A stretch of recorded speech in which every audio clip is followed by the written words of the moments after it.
The ESPN 1000 Cardinals starting lineup. They're a half game out of the playoffs at the moment behind the Miami Marlins. Carpenter, Piscotty, Moss, Molina, Jerko, Garcia, Grichuk, Wong, and Wainwright. Matt Holliday has a broken right thumb. He'll be put on the DL tomorrow. They're going to play a man short today as Carpenter swings at the first pitch for the second consecutive game and fouls it off. Something he almost never does. The Cubs defensively is brought to you by Chevrolet. We mentioned that different look in the outfield. There it is. Contreras left, Caesar center, Soler right. Infield, Bryant, Russell, Baez, Rizzo. Nothing new there really. Zobrist gets the day off. Montero behind the plate, and Arrieta doing his thing out there, 60 feet 6 inches away. Former college teammates matching up. Carpenter in the regular season 0 for 18 against Arrieta. 1 for 3 last year in the division series. Jake looking for his 14th win, 2.59 the ERA. League batting just 189 against him. So tough on both right and left-handed hitters. He's allowed just 8 home runs this year. Swing and a miss, strike 3. And he absolutely owns his old teammate. Weather at first pitch is brought to you by Four Seasons Heating, Air Conditioning, and Plumbing. For all the right reasons, call 866 Four Seasons. 76, feels warmer than that because of the humidity. And it's probably going to rain at some point again, hopefully in about 3 or 4 hours. Strike called on Stephen Piscotty playing right. Wind has picked up a little bit, blowing out hard here last night. Much of the early morning hours, early afternoon here, the flags were pretty quiet. But they picked up a little bit.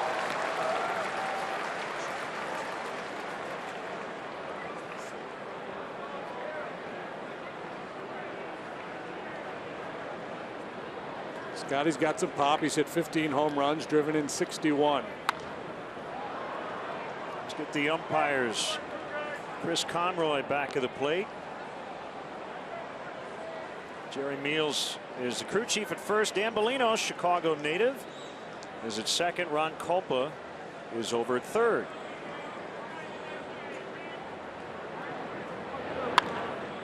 What a high breaking ball on an 0-2, and he got away with it. That is not where he wanted it, but it worked. It stayed out of the happy zone. Sometimes if you hang it bad enough, it can be effective. Usually it's just a take. Sometimes that backup slider will get a swing and miss. This is supposed to be a curveball. Numbers high there to Piscotty. Brandon Moss homered last night. Not know the severity of the Holiday injury in terms of how long he's going to be out, but he does have a broken thumb after getting hit by the Mike Montgomery pitch in extras. Luke Weaver is scheduled to make his major league debut on the mound tomorrow, so it's like that will be the roster move. They'll put Holiday on the DL and add Weaver to the 25-man.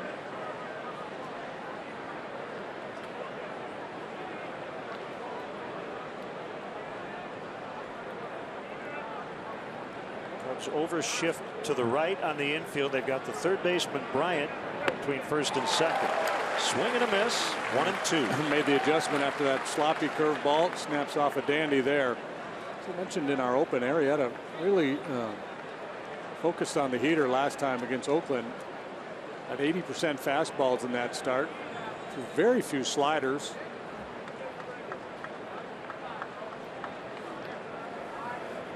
Jake's 1-2 is outside. 96 on the fastball.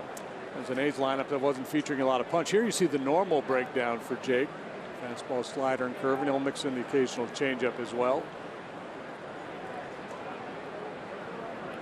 A little sinker, elevate the four-seamer. Called strike 3, and the inning is over as the Cardinals go 1-2-3. The Cubs are coming up against some changes today. Matt Caesar leading off in center. Bryant, Rizzo 2 and 3 as we normally would see. Jorge Soler played a lot of right last year, and he's out there again today. Russell at short, Contreras over in left, Miguel Montero, Javier Baez, and Jake Arrieta. Cardinals defensively brought to you by Comcast Business. Moss, Grichuk, Piscotty left, center, right. Jerko plays all over the infield. Garcia, Wong up the middle. Carpenter makes his 5th start at first base. And the Ironman Yadier Molina behind the plate. Adam Wainwright 9-6 with a .434 earned run average.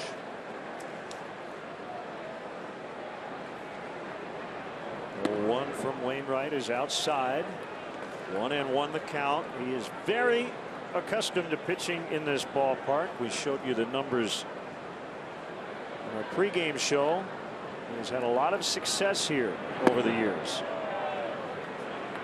Yeah, suffice it to say he makes himself comfortable when he comes to Wrigley. 10-1, .338 lifetime at this ballpark.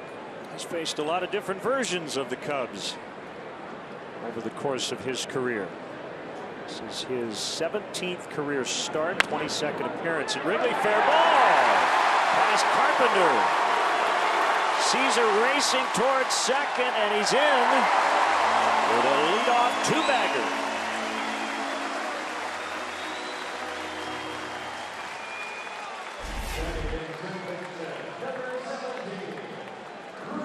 Fastball outer third, and Caesar just stays on it, punches it the other way. Finds a seam down the first base line.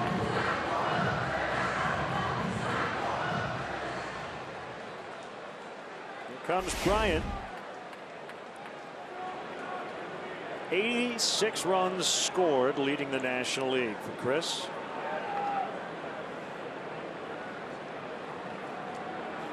Two for 6 and a run last night. Those hits an infield hustle single in our Hooters hot play of the game, brought to you by the Chicagoland Hooters, the original wing joint.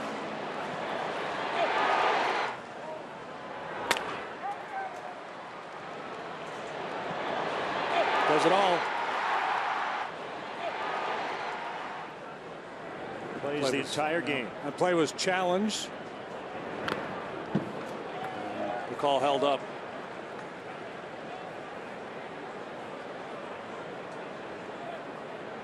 Wainwright basically made a season's worth of starts against the Cubs in his career. 30 starts, 13-7, .397. So he's been better here than he has been back in St. Louis against the Cubs.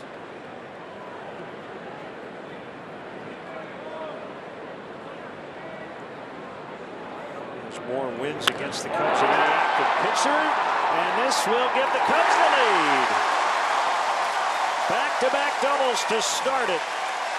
Bryant knocks in Caesar, and it's 1-0.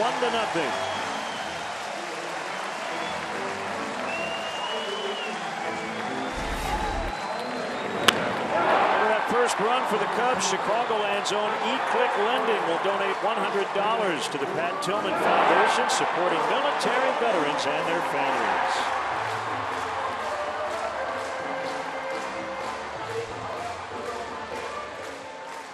Great swing of the bat by Bryant. A little first inning ambush here against Wainwright, jumping him before he can settle in.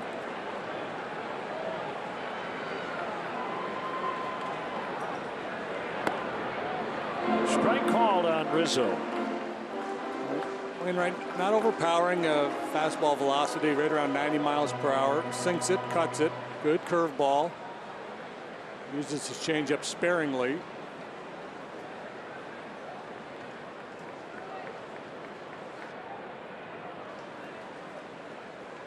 Really bright sky at the moment as the sun has kind of peeked through the cloud cover.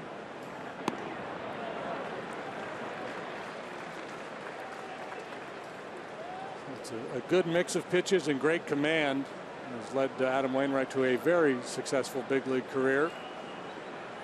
One of those fastballs will be sinkers. Talked to hitters and said, what is his out pitch? They would probably say the curveball. Yeah, that's one of the best curveballs in the game, no question.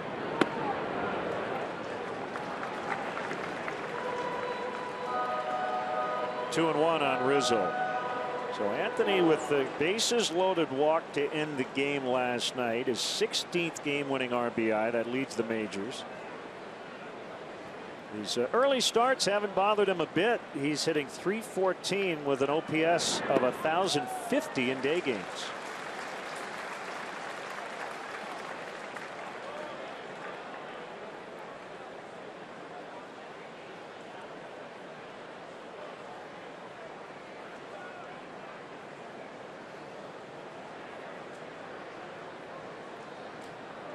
We saw Wainwright in the playoffs last year, but that was in relief.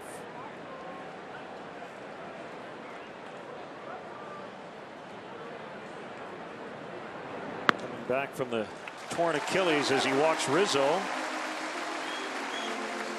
The first 3 batters he's faced have all reached. And now it's Jorge Soler in the cleanup spot playing right.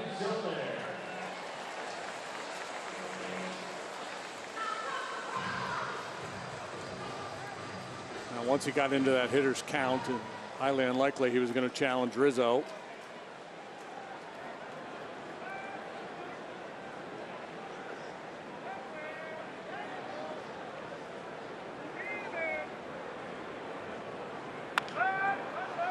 Bounce to third. Jerko to second for 1. Wong covering, and they cannot turn 2. So it's first and third, 1 out. Smart play by Anthony there. Hard slide. You can still go after a middle infielder. You just can't go out of your way. And it's a good, hard, aggressive slide. He got down before the base, and then he made sure to hang on to the base. Dan Bellino, second base umpire, right on top of the play. Clean play.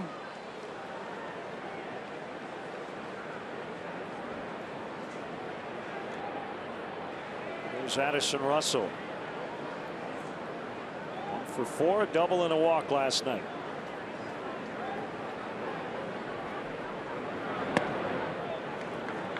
So a lot of coffee cups in the Cubs clubhouse this morning. Many of the players showed up later than normal. Next week will be American Legion week. Joe will basically ban the players and a lot of his staff from coming to the park too early. That one thumped out into left center, and it'll one-hop the wall. Bryant scores. Soler to third. It's a double for Russell, and it's 2-0. That's a triple-double here in the bottom half of the first. Caesar's not really all that well struck, but the other two, Bryant and Russell, very good contact off Wainwright. Ball's down. He got that low ball in the air with authority.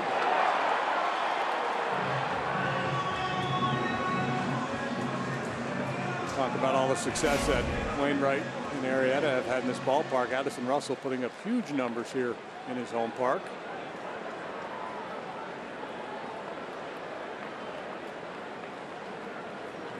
Some issues getting going. Pitch to Contreras. Curve at 73 is in for a strike. I was told by a good source Contreras showed up early today. He was cranking up the tunes and he was ready to rock about 9:30. Good to have those kids, the energy guys in the lineup today, right? By design for Joe. And a hot late night last night, so Hayward takes a seat. Fowler, Zobrist get the day off. These young guys, they're immune to it.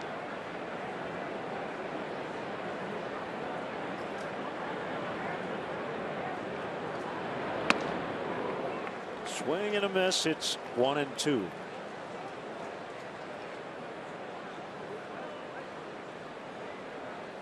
Well, this thing kind of hovers over what happened last night. The Cardinals have lost 2 of their everyday players here recently with broken right thumbs on hit by pitches. Aledmys Diaz, Matt Holliday. You got a veteran starter on the mound. Swing and a miss, strike 3. Do you expect some retaliation? Even though it wasn't on purpose. I don't know that I would expect it. I would not be surprised. It's kind of been the MO. the Cardinals. You get one of our guys, we're going to get one of yours, regardless of intent. That's the challenge. Holiday. That's the challenge for the Cardinals. First priority is winning the game. They're in a battle for a wild card spot. If the game situation allows it, would I be surprised if Wainwright took a shot at somebody? No. Side on Montero.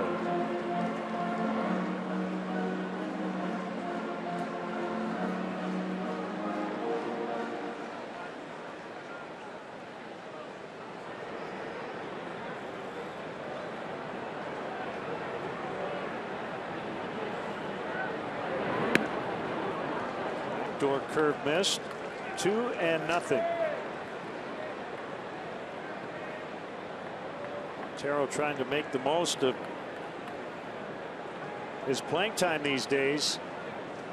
Lately, most of his starts have come with Arrieta on the mound. Contreras has done really good work back there.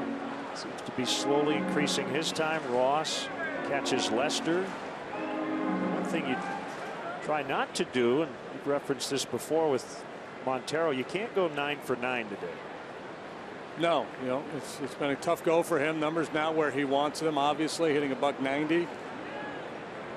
Just got to play hard, try to win today's game. That's what Jason Hayward was quoted the other day in the paper talking about that. He said, look, I know my numbers aren't going to be there at the end of the year, what I hope to do, what I expect to do. Got a chance to be part of something special here, so every night you just go out there and you try to help your club win. It's tough for a veteran like Montero. Looks up at that big video board and sees 190 next to his batting average. When you're on a first place club that hopes to go very deep into the playoffs, it's all about the team.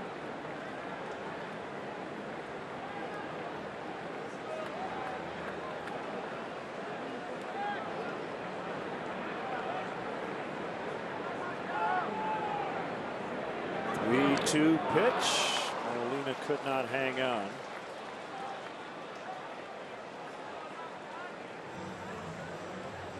Another chance for Montero. You know what it is, Lamb? What it's is like it? The law of the jungle. The strength of the wolf is the pack, and the strength of the pack is the wolf. I like it. Are you quoting somebody, or did you come up with that yourself? Jungle Book. Oh, okay. Probably could have guessed. Another foul. Did you stay up extra late last night to find that? No. It's a motto that I try to live by.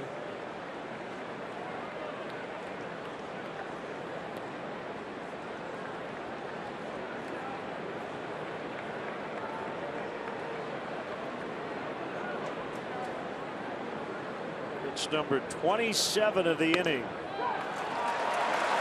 And Montero held up, ball 4. Wainwright wants to know where the pitch was. Cardinals very frustrated at the end of the ball game last night. The walk-off walk to Rizzo thrown by Zach Duke appeared to be in the strike zone. They didn't get the call. This one's high.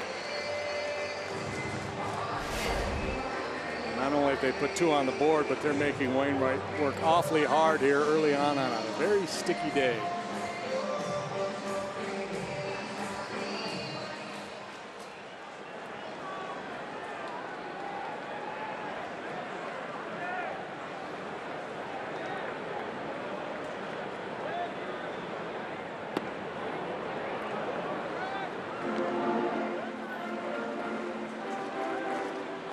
Wainwright knows full well he could lose this game in the first inning up against Arrieta.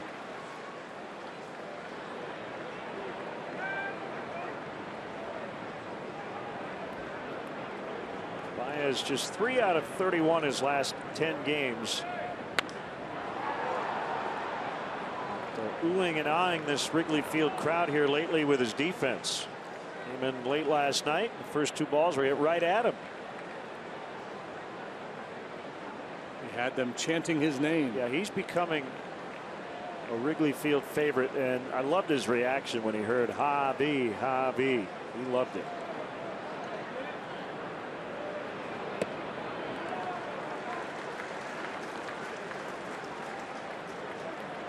can play everywhere. Yeah, and there's a lot of utility guys that can play everywhere, but he excels everywhere.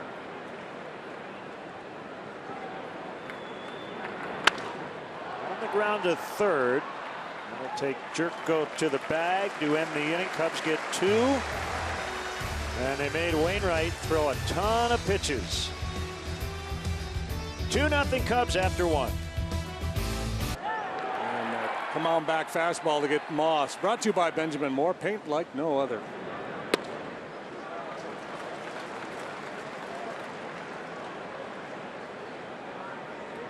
One strike on Yadier Molina. 3 hits last night. Tapped at the plate, foul. Losing Holiday, and Holiday not having a particularly good year, but still a very dangerous bat out of the middle of their order. Hit 19 home runs.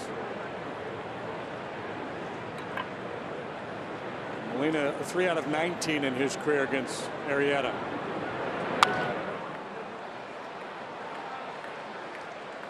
Caught by Soler for the out. Timeout for the Dunkin' Donuts Fun Can. There he is, Saul Goodman, Jimmy McGill, one of the monsters of Megaphone back in the day. Bob Odenkirk, Chicago native and huge Cub fan, throwing out a ceremonial first pitch. He sang the stretch earlier this summer. Great to see Bob and his entire family. They stopped by the booth. His wife Naomi, son Nathan, daughter Erin, enjoying the ball game today.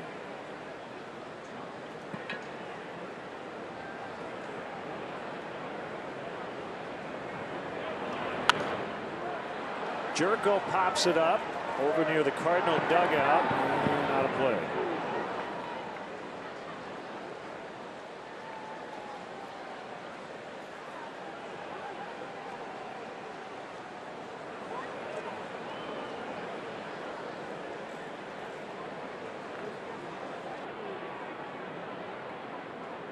It's turned into a pretty nice day.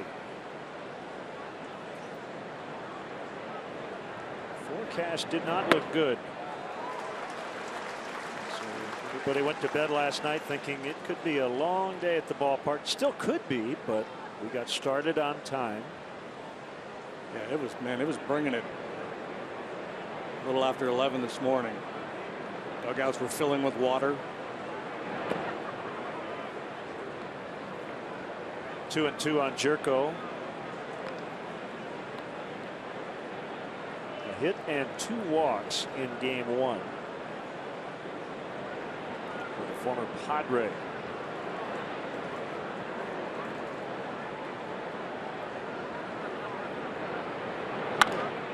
On the ground to third. Off balance throw, Bryant, and it goes out of play. Jerko will take second. A bit of an unforced error there on Chris. I think he had time to set his feet a little bit before making that throw. Opted for the off balance on the run play. You see how much time he had, as Jerko wasn't really all that close to the base when he turned that thing loose. 2-base error by Bryant, and it's the shortstop Greg Garcia. Cubs have been playing very clean defensively.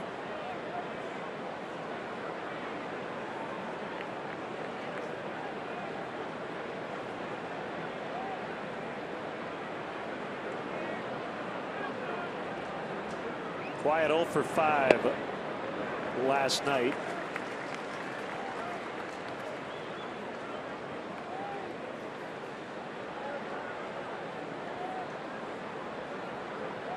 Only matinee, everything else under the lights later, although we're under the lights right now. So everything else an evening start. Today's Friday, isn't it? Yes. I start feeling Saturday-ish. These Friday day games. Yeah, that's Chicago and Miami. That's the White Sox and the Marlins tonight. 3 interleague matchups. Chrysler out of town scoreboard. And again, everything else starting later. Steven Strasburg will go for his 16th win for the Nationals. Enjoy your summer in style with great deals at the Chrysler Summer Clearance Event. Pretty convenient week for the Orioles. They just played 3 in Oakland, lost 3 out of 4, by the way, but they can stay in their same hotel. They play the Giants starting tonight. The Major League schedule for the Orioles this week makes sense. And you say that in a way that leads us to believe that a lot of times it doesn't make sense. We'll let you infer however you wish. It's tough now with interleague play. 2 and 4 game series to try to get a schedule that makes everybody happy. No, it's impossible because by our nature we like to complain. So we're going to find, no matter how good it is, we're going to find that weakness. You gotta be kidding me. You got to go from Milwaukee to San Diego.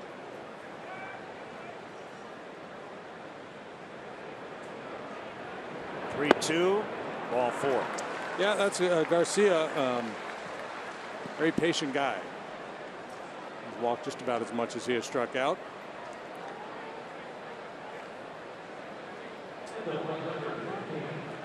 It was during your time in the big leagues. I think the schedule was about as perfectly set up and as symmetrically set up as possible. Yeah, it was. Home and home 3 times within your division, twice outside of the division when it was NL East and West, and American League East and West. And when you went to LA, you went to San Diego and San Francisco. Usually out, yeah. Always on the same trip. Go out there, go 2 and 7, come limping home.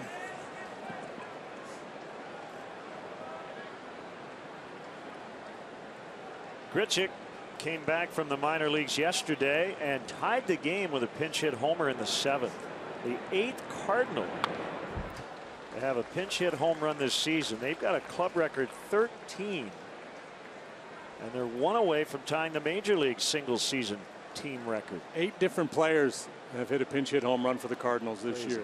Yeah, and the pinch batting average of 350 something, I believe.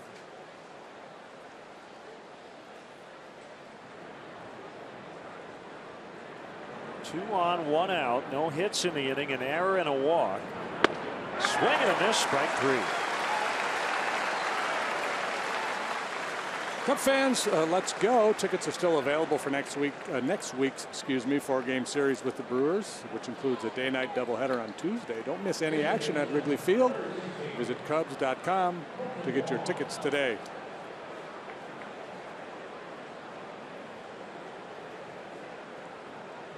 Cubs drawing big crowds each and every night, up over 40,000. Just about every night. 53rd start at second for Colton Wong, his 62nd start overall. Spent a brief period back in the minor leagues earlier this year.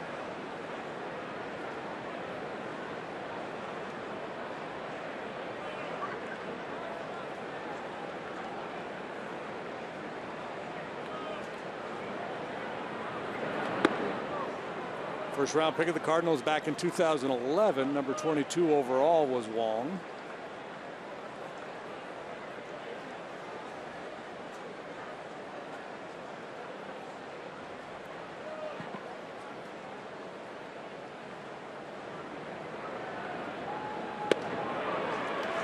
They have a lot of team speed. He's one guy that can move around the bases pretty well, steal some bags for you.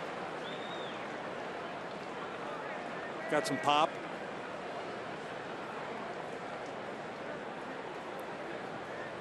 Arrieta looking for his 70th career win and his 50th as a Cub.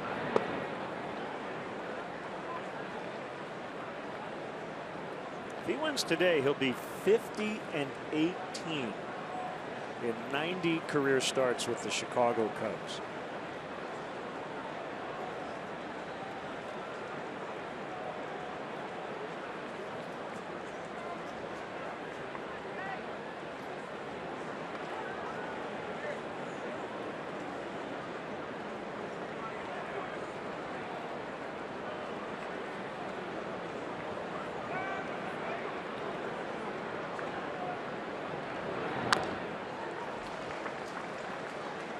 The other thing about Jake has been his ability to keep the ball in the ballpark. He's already made 3 full seasons worth of starts as a Cub. 89 starts going into today. He's allowed 30 home runs. Yeah, just 8 this season.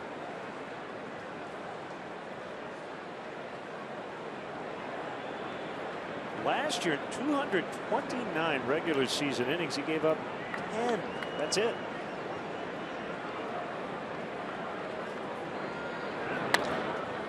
On the ground, it's Baez, and that's the inning. Error and a walk. Still no hits for the Cardinals. It's early after an inning and a half as the Cubs go for their 11th consecutive win. Last time they had an in-season double-digit win streak prior to this 10-gamer was a 12-game stretch, 2001.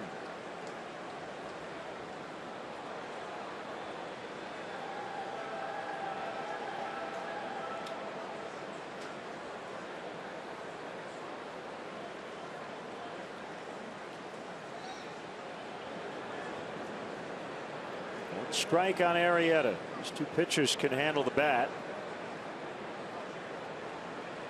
Wainwright very good defensively. 1-1. Yeah, pretty agile for a big guy. 6'7", 235.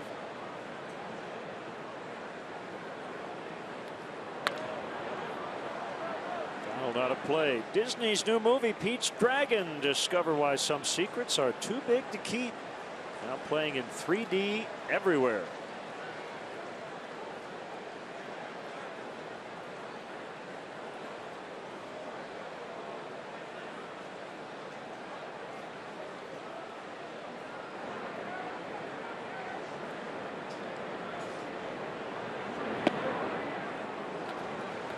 Right.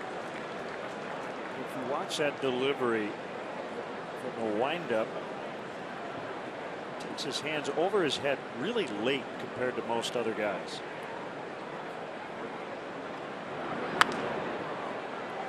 Out of the way. A lot of guys, as they're making that first step back, hands are going up over their head.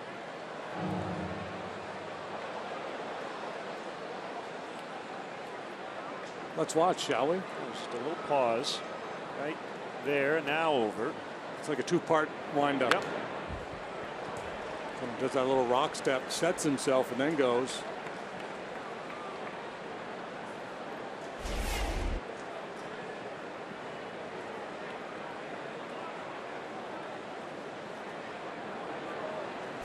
Clean mechanics. Doesn't overthrow.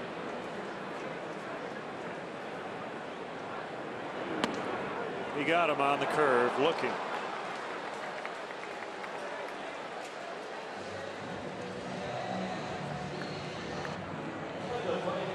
Career ERA of 3.10 and a winning percentage of .640, second best among all active pitchers, trailing only Clayton Kershaw, and that pitch does hang on to the inside corner. Strikeout number 2 for Wainwright.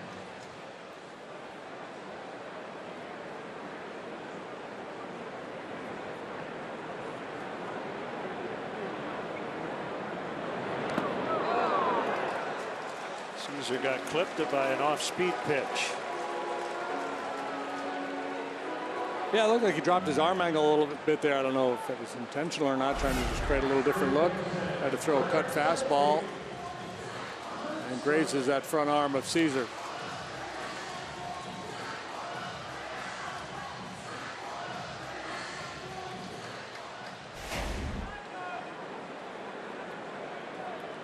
So if you're trying to make the claim that that was retribution for Holiday, no.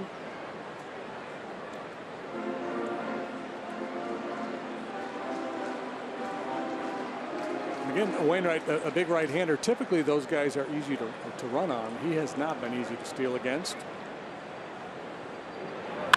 There's a gapper for Bryant.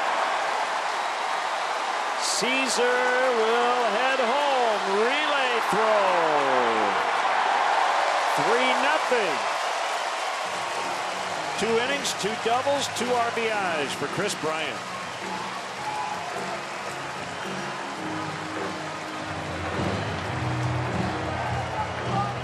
fourth two-base hit for the Cubs already this afternoon. Another ringing double off the bat of Chris Bryant. Sees her head down, chugging hard, gets the green light from Gary Jones.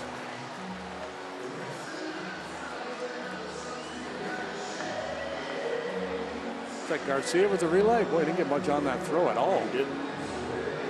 Maybe a little bit of a wet ball. All the rain we had earlier. Caesar and Bryant have combined for 3 doubles. Have been on all 4 times. They've scored all 3 runs. Here's Rizzo. He walked in the first. Already 3-0. The last exit velocity off the bat of Chris Bryant, brought to you by Toyota. 104 miles an hour. That's like an Aroldis Chapman fastball. Yeah, I was thinking that was a 101. A little surprised. Popped up by Rizzo. It'll be Jerko to make the catch. The exit velocity on that one wasn't very much at all. No, probably like 47.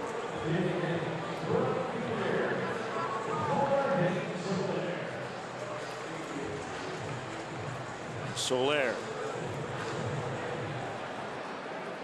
So Wainwright, we've talked a fair bit about his success in this ballpark. His last 4 starts here, prior to this one, a 101 ERA, and he'd won them all.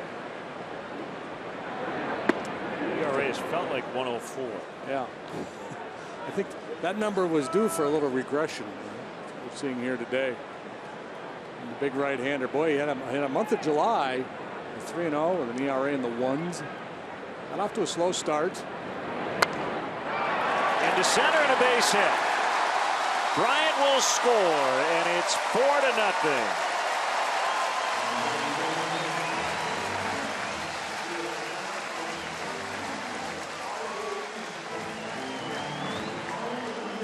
Chris now at 88 runs, leading the lead.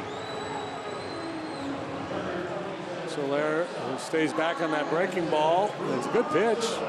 Down below the knees. Doesn't hit it all that hard off the end of the bat, but he's so strong. Muscle that ball off the end of the barrel, down near the hands. Push it out over the infield.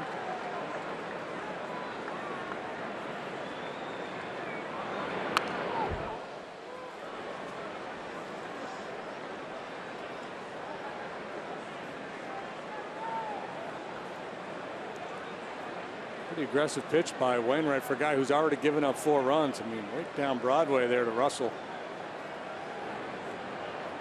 I guess I should say right down Addison.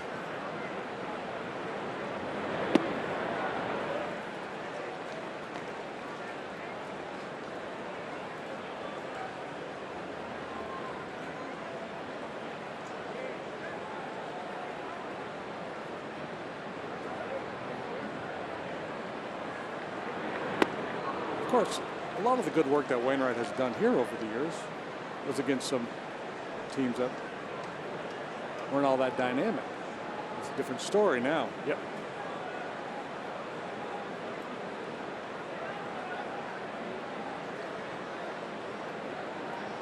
Is there a way, when we do what a guy's done against an opposing team, take the collective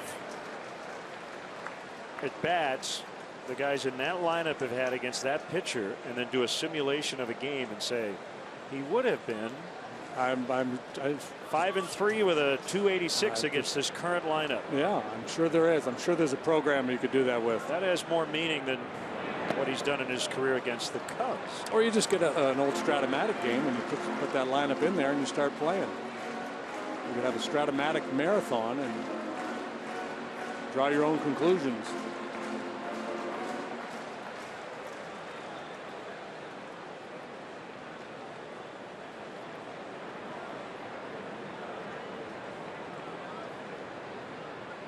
Action time. Soler runs. Ball 4.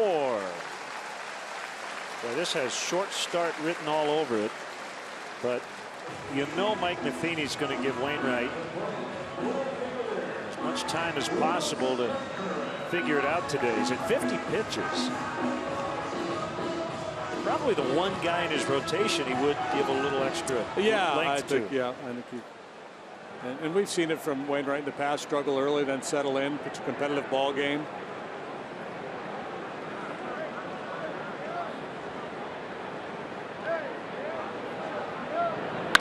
Contreras, deep left center, gone. That's a 3-run homer.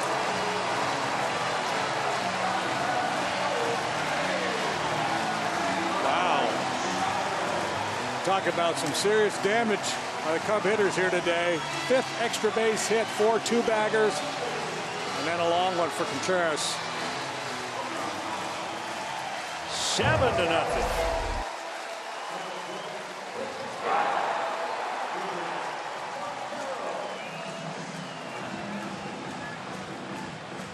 Down and through. There's your Toyota home run replay, number 7 for Contreras.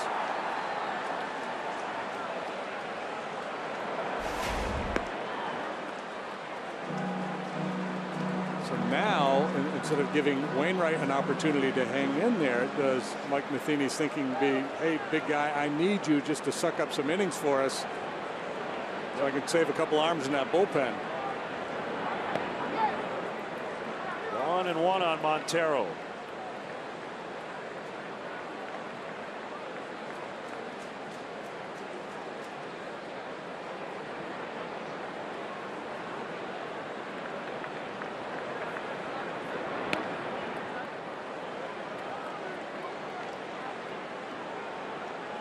Three doubles in the first. Double single homer here in the second.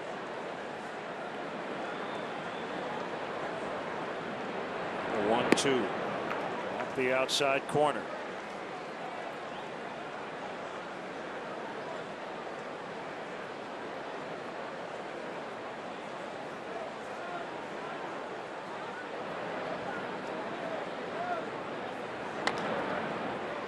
The ground to the second baseman. Wong will flip to Carpenter, and that'll end the inning. The Cubs score 5 times. 3 on this big swing by the on Fedora Day. Arrieta to Wainwright. Cubs 7-1 all time on Fedora Day. You can look it up. I'll trust your Baseball Reference frivolities section. Research. The starting pitchers are just, they get the schedule at the start of the year, all the promotions, and they all point towards Fedora Day. Seth Maness is up in the Cardinal bullpen, so Wainwright takes the at bat. Doesn't mean he will continue pitching. Bullpen coaches Blaze Illsley spent a little time with the Cubs.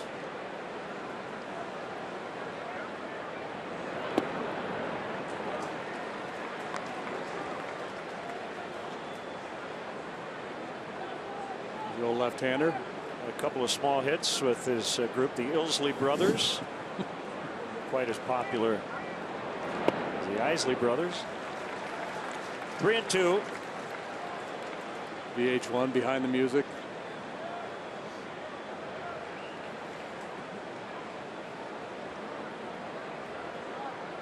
Second time he's allowed at least 5 runs in 1 inning against the Cubs.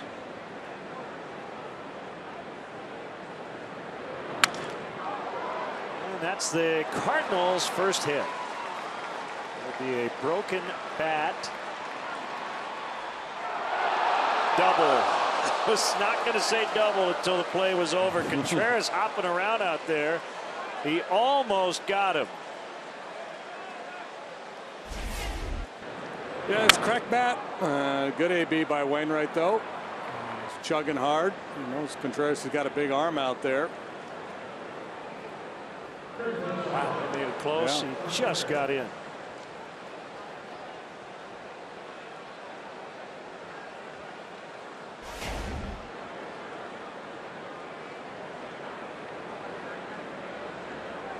See, that's all Wainwright does is get extra base hits. He doesn't have a single this year.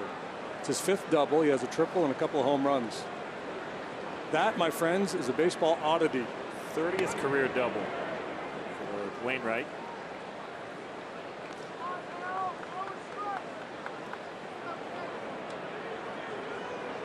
Jason Stark will be all over that. I'm sure he already has been.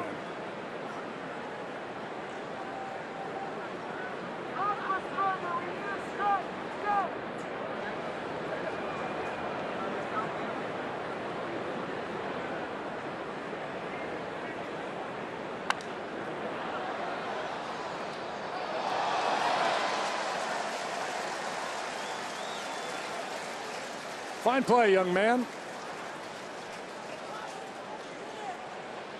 It's a good-looking dude there. Bald head, the glasses, facial hair. That's a quality look right there. Just need to give him a fedora.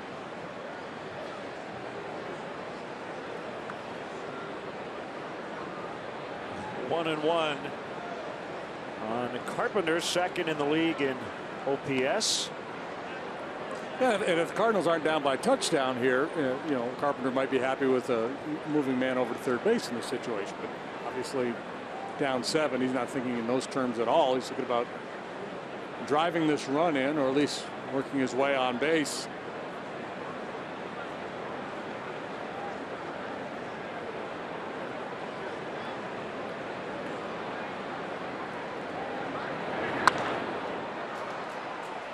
Into left. Contreras is in. That's out number 1. Today's father-son moment is brought to you by Sport Clips Haircuts. It's good to be a guy with over 85 Chicagoland locations. Find yours at sportclips.com.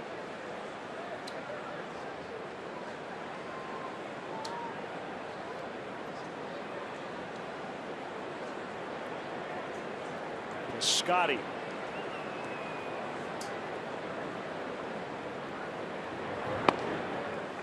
Swing and a miss.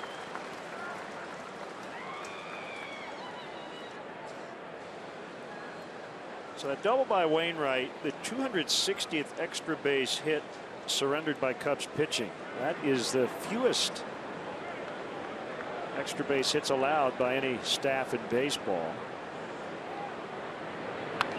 Arrieta trying to keep the Cubs starting rotation streak of 9 consecutive quality starts intact, get it to 10.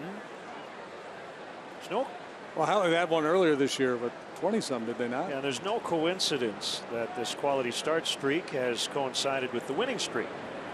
Cubs starters ERA 1.24 over their last 9.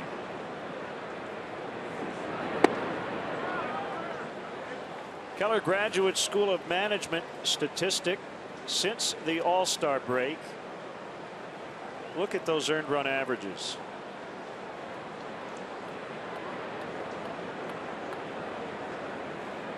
And kudos to John Lackey. He has been up twice in extra innings. And just about getting into a couple of those games here at Wrigley Field during this winning streak, and the Cubs would win the game before that came to pass. Taking one for the team. As Rizzo makes the catch, Piscotty is out. Well, and the only bad one they've had, right, was the Brian Mattis when he came up from AAA to make that start against the Mariners. Was that Sunday night? John did get loose. Last night he was out there for a while playing catch in extras.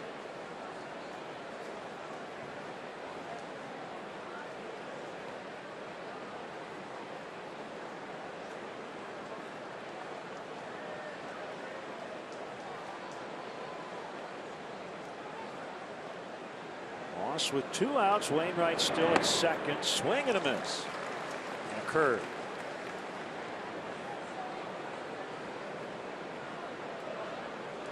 Moss hit a long home run here last night. His 19th. First one he's hit off a left-handed pitcher all year. He got John Lester.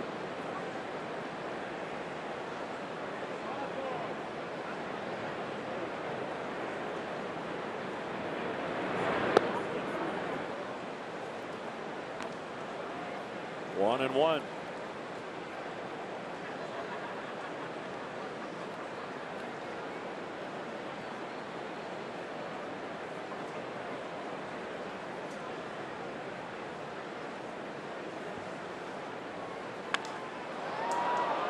Left center, it's Caesar still going back, and he's got it right in front of the 368 sign. And that ends the inning. 7-0 Cubs in the third.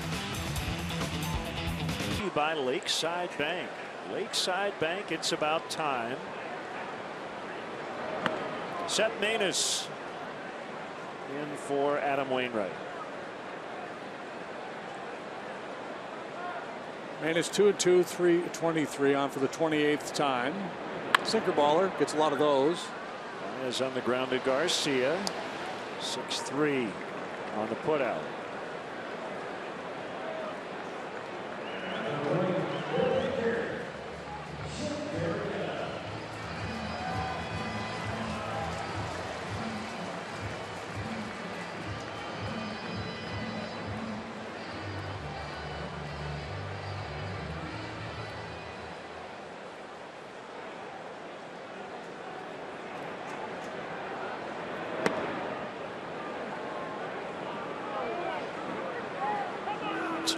Did not like that call at all. Jake the hitter. And a base hit. Yeah, no big deal. Yeah, he likes to play the whole game. You know, most pitchers with a 7-0 lead wouldn't bother getting in the grill of a home plate umpire, but he's like, hey man.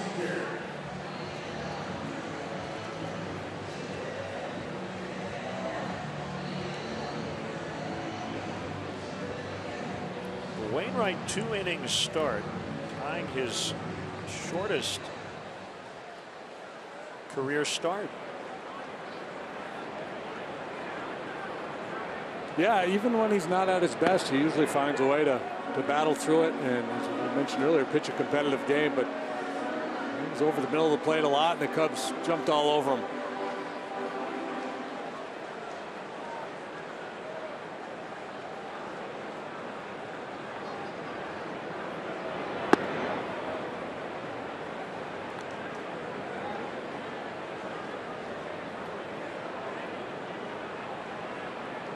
Holiday dealing with that thumb injury.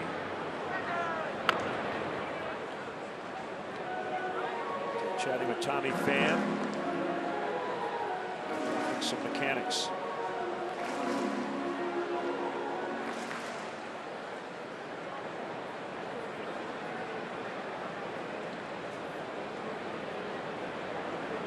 I'm a big Matt Holiday fan. Matt over the years, just chatting around the clubhouse, batting cage. He's a really smart player. He's been criticized in the past for some questionable slides at second base, but he plays like a football player. Yeah, he plays hard. A really good hitter. He's had some excellent years. Literally and figuratively a tough break last night. 2 outs in the inning. Here's Bryant.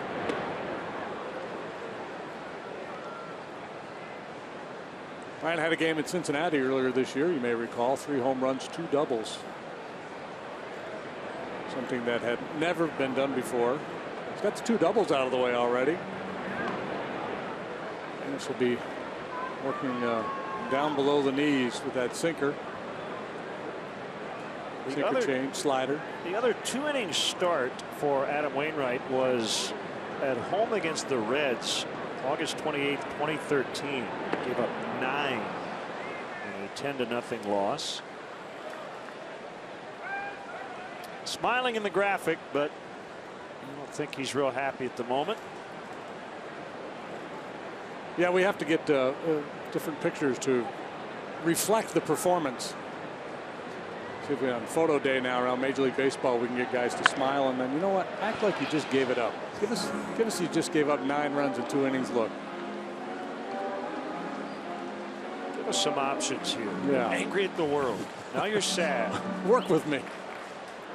Now you're baffled.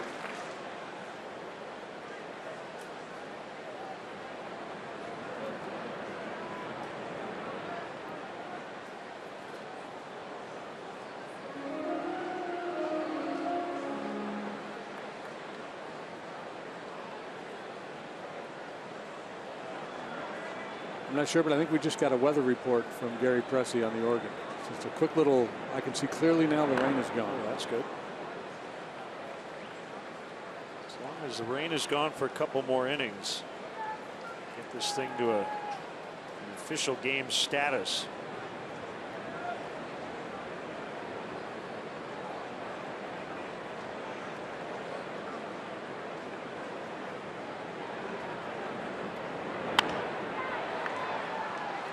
Makes an out for the first time in his 3 at-bats today. Cubs lead 7-0 after 3 against the Braves. Pulled off a rarity. They scored in all 8 innings in which they batted in an 11-3 victory. So scoring in every inning of a 9-inning game, that is more rare than a perfect game. In modern Major League history, that has happened 19 times. There have been 21 perfect games since 1900. You see David Dahl, rookie outfielder for the Rockies, off to a great start. We'll see the Rocks in Denver next weekend.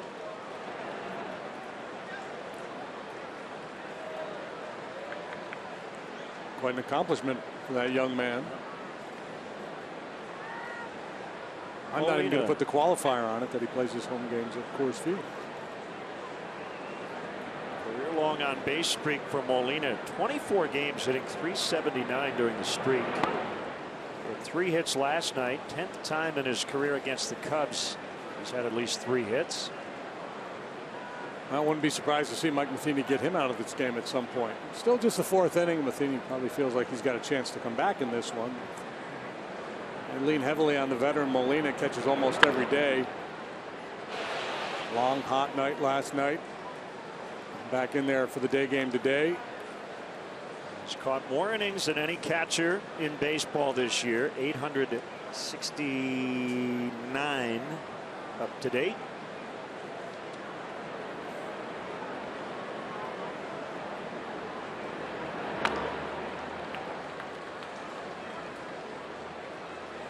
Cub fans, for everything that's local to you, watch Eyewitness News at 10. Join Alan Krzyzewski, Kathy Brock, Cheryl Burton, Mark Giangreco, and now meteorologist Cheryl Scott. Weeknights at 10, only on ABC 7 Eyewitness News.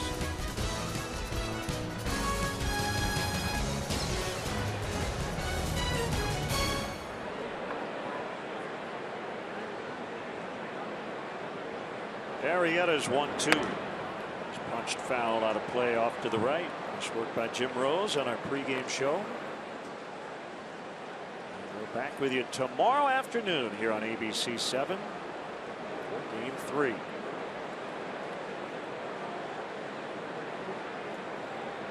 Well, the theory is that the more hitters see a pitcher, the more likely they are to figure them out and have success against them.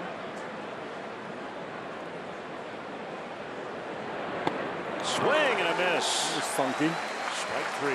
I'm looking at some numbers on Arrieta versus the teams in the Central. The teams he faces way more than other teams. That's a changeup. That's a bad pitch, good result for Jake.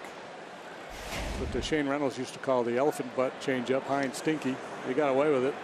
Who called it that? Shane Reynolds. That's a good call. It's foul. Yeah. It's kind of gross, very but descriptive. Appropriate. Yeah, from the pitcher's point of view. ERAs for Jake against teams in the Central. The Reds actually have the best, 3.47. Pirates 1.99. Cardinals 2.07. Milwaukee 2.31. Well, the teams that see him the most obviously have not figured him out.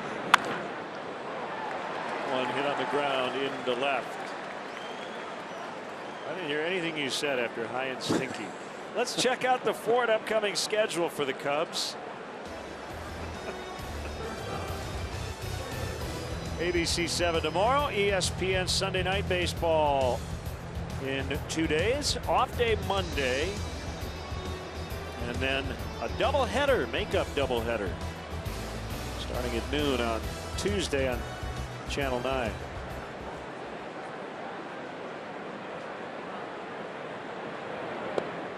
The combination of Arrieta and Montero has been easy to run against this year, but the score of this ball game kind of takes that out of play, and also the makeup of the Cardinal lineup. They don't have too many base stealers on their club.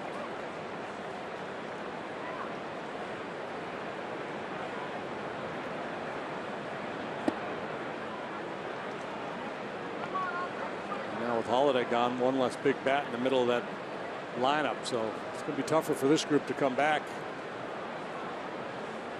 without Big Matt. The other Big Matt Adams, on the DL as well.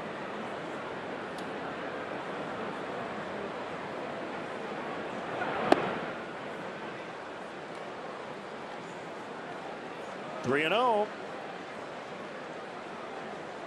Garcia will take one, possibly two. They need traffic.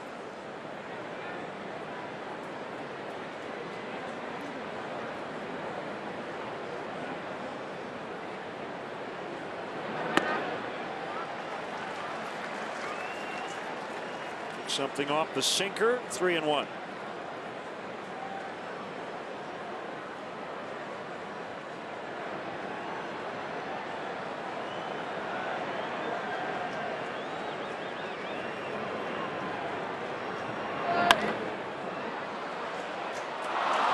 Everybody will be safe. Baez tried to surround that ball and take it to the bag by himself to turn a double play. He'll be charged with an error. Yeah, a more cautious approach, and he makes sure he gets an out here. But he's got bigger things in mind. He's going to try to backhand, sprint to the bag, and turn two.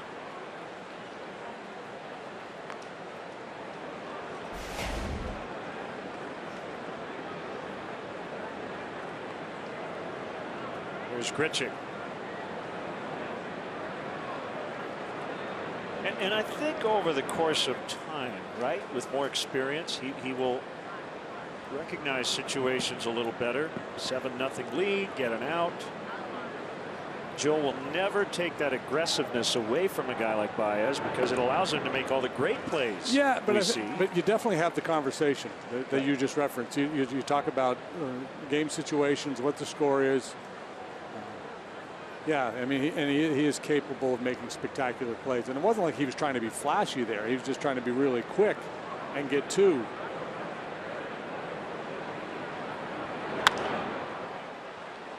But yeah, that's kind of the next level for a young player like Baez, so gifted. Okay, there are times, and let's make sure, field the ground ball first, make sure we get an out.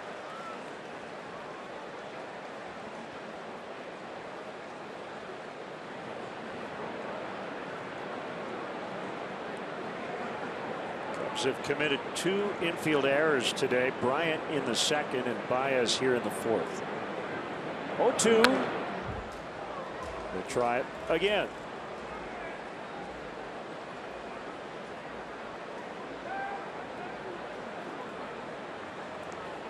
He had it with a ground ball rate 54%, so it's pretty high, well above league average. Couple that with the fact that he gets a lot of strikeouts. Well above average in that department too. Keeps the ball in the yard, and you can figure out why he's been so successful. Weak contact, a lot of punch outs, very little slugging. This Tuesday, that would be the 16th. Cubs Brewers at 7:05, and up to the first 10,000 early arriving fans will receive a Joe Madden Manager of the Year bobblehead presented by Benjamin Moore. For more information and ticket availability, visit Cubs.com.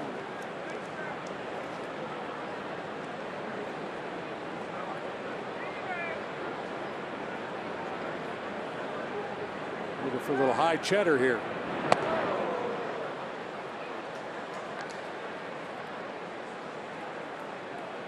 Started with a south wind at 5 miles an hour. Right now blowing straight out from the southwest. So out towards center. And this guy's certainly capable. Yeah. Grichuk went deep last night. He's hit 13. Called strike 3. Great pitch. Second time Grichuk has struck out this afternoon. Let's take a look at our Xfinity pitch tracks. After changing the eye level with the high heater, he goes back to the outside edge. Locks him up.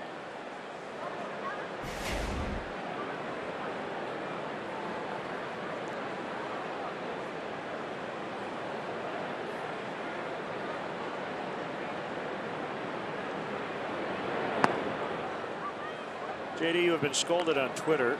A diehard Cub fan has got the game on at work. So you're making me laugh too much. I'm gonna get caught. Get back to work. Stop goal bricking.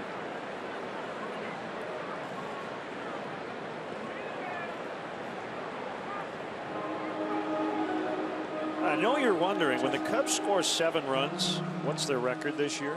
Yeah. What would you guess? So 7 or more. They've scored 7 or more runs 33 times going into today. I'm going to say they've lost twice. They are 33-0. They score 7. That was my first guess. Yep. Here's your Keller Graduate School of Management League leaders. When the Cubs score 4 or more, they have the best winning percentage in baseball. It's 63-8. Most teams are going to win a lot of games when they score 4 or more. But yeah, that's kind of the magic number.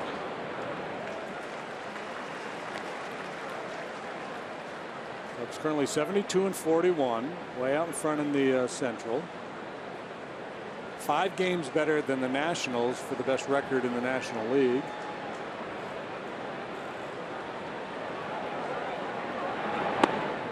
So that, for me, that's the race to keep an eye on. Central's pretty well locked up. To have that best overall record in the league, have home field advantage.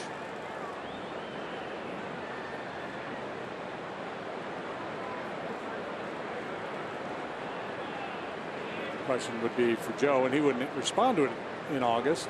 How hard would you push for that? I think he would argue that he would favor rest over pushing too hard for that. Yeah, and I think it fits the theme of what he's done all year, in that everybody plays. You don't push the starter pitching too much, and the Cubs have still been able to win while doing that. So I don't think, yeah, he would change anything in September in that regard.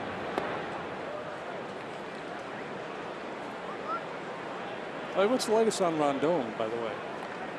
Catch an update on him today? I think he was supposed to throw today. He had indicated yesterday that he hoped to be back and available this weekend at some point.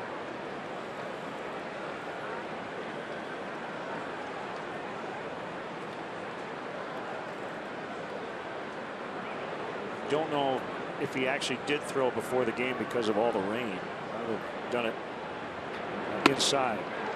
Ball 4, and they're loaded.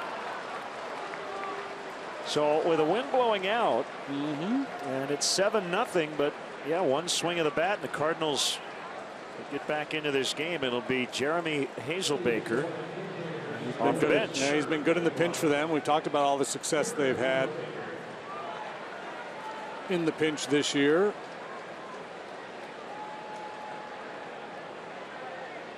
Hazelbaker, 5 out of 17.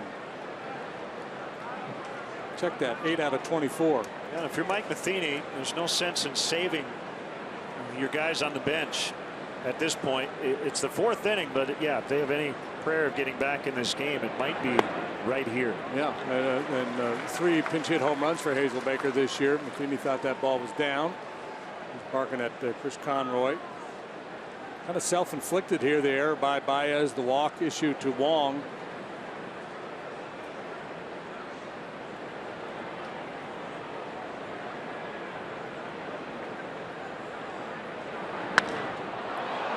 Left field, Contreras. Oh, almost got over his head. Ooh. But he made the catch, and the Cubs still lead 7-0 in the 4th.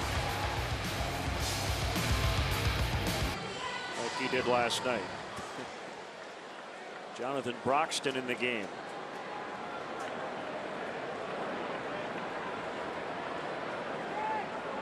Fourth inning, 3rd pitcher for St. Louis. This pitching change brought to you by Lakeside Bank. Lakeside Bank, it's about time.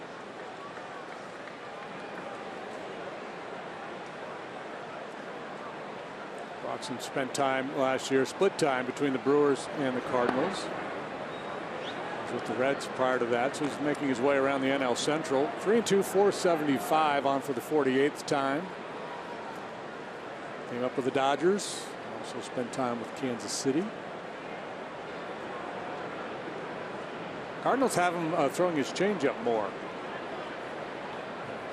Or two-seam fastballs. First came up, he was a four-seam fastball slider pitcher. There's a good slider. So Molina is out. Alberto Rosario now catching.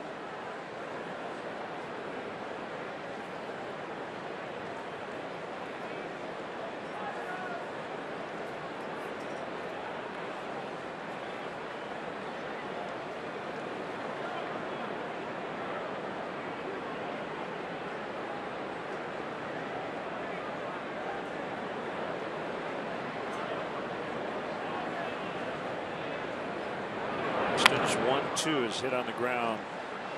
Second baseman Wong. Okay, time to get out your pens and paper. It's quiz time. Okay. It's long form. We're going to give you some time to work on this at home. And you're going to need to write this down.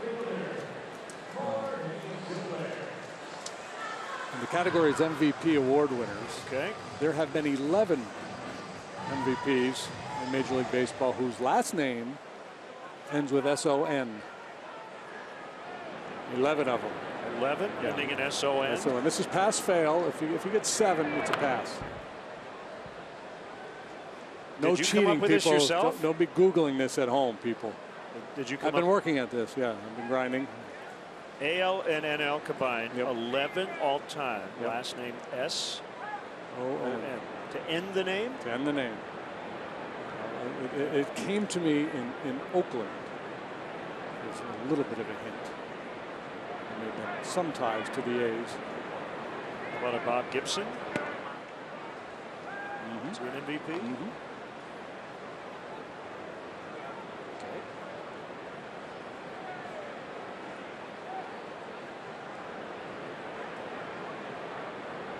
2 strikes on Soler.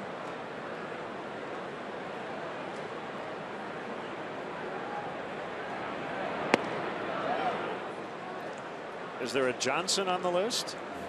There is. Is there a Jackson on the list? There might be, yeah. Okay. There's a Bride.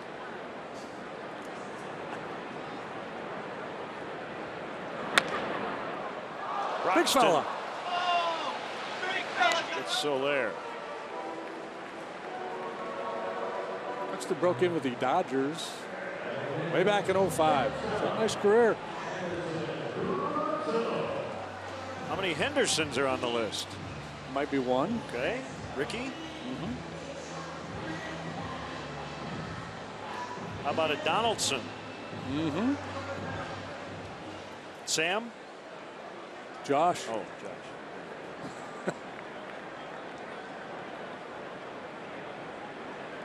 Scott chimes in. Ted Williamson? No, but there was a Williamson Rookie of the Year. I believe it's Scott. Yeah. How about Dawson? How about Dawson? We're getting there. We're getting there. S-O-N MVPs. That's what you get when the Cubs lead.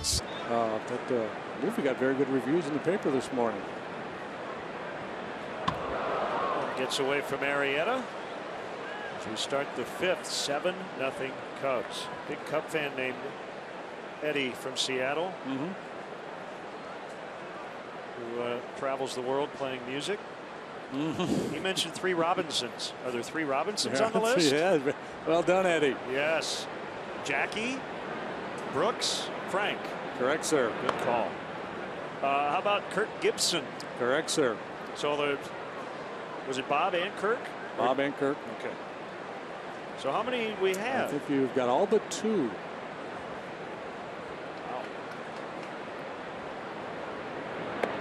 It's a strike. 2-1. You got your Jackson, your Johnson, your Robinsons, your Donaldson. They're down to 1.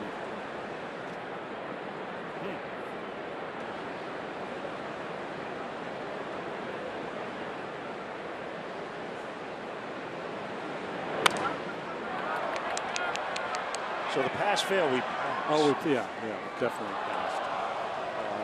Don't. All right. One more. Let's Is roll the it out. last name a common name? No. Johnson, Jackson, No. Gibson, None. Robinson. All right. That was well done. I'll show you the entire list here in a minute. Okay.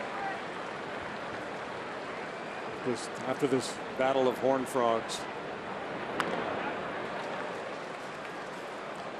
There it is. Donaldson, Henderson, Gibson, Dawson, Munson was the one. Thurman Munson.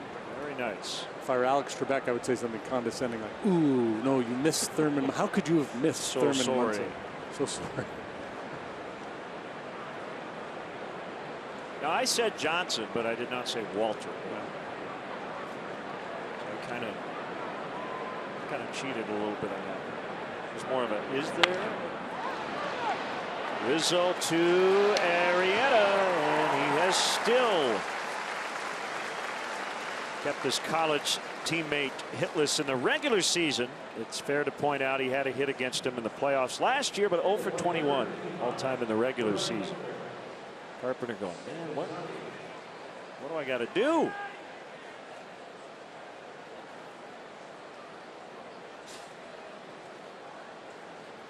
There's Piscotty.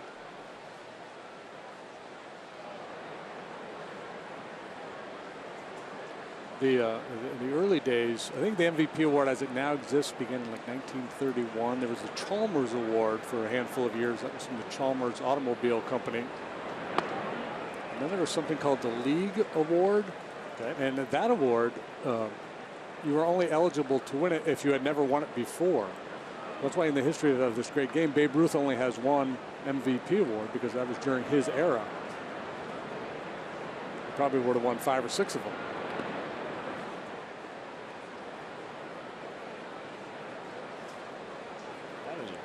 Great trivia question. Kind of fun. Yeah. Jackie Jensen won the MVP, but he was an SEN.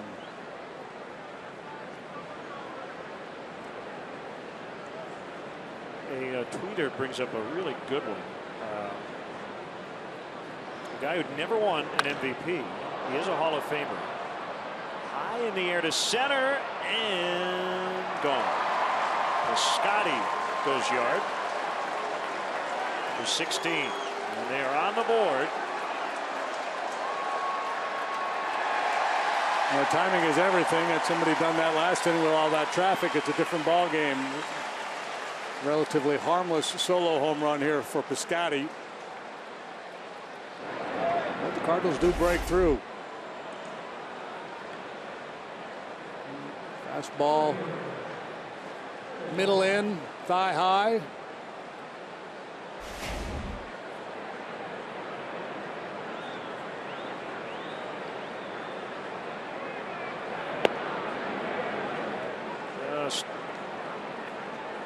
Low and out of the zone.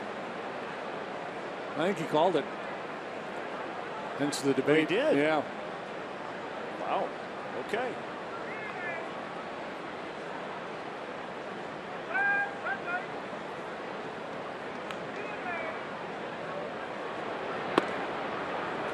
All right, you ready for this? So yeah. Hack Wilson was a Hall of Famer. He never won an MVP. All right. What does this tell you about the era in which he played? It was 1930. Right? And hang on a second. I'm going to find 1930 in the voting. 1930. 155 games. He had 356, 56 homers, 191 RBIs, slugged .723.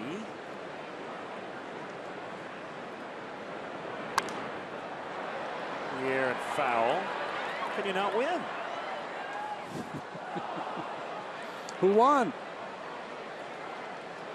Rogers Hornsby, his teammate. That year, Hornsby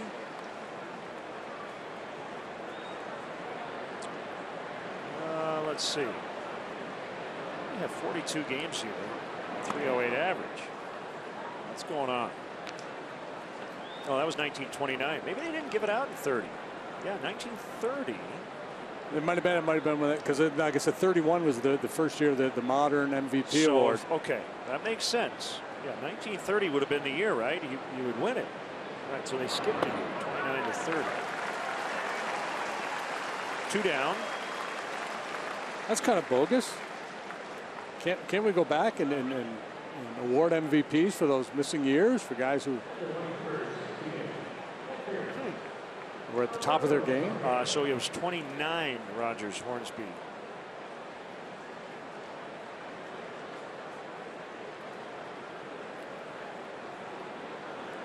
Max Wilson had 380 that year. He had 8.4 offensive wins above replacement that year, trailing Ruth and Gehrig in Major League Baseball, tops in the National League. Yeah, so he would have, I think, been the MVP that year.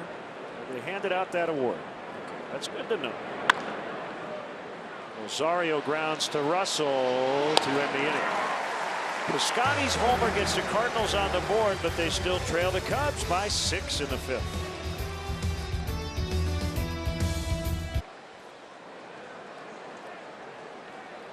Well, maybe one day Will's son, first name S-O-N,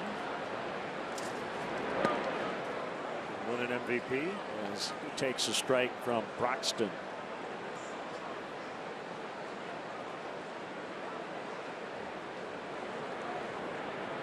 Home run, the second one for Contreras. On this homestand, he got Weaver of the Angels the other night. It's been a while since he had gone deep prior to that one.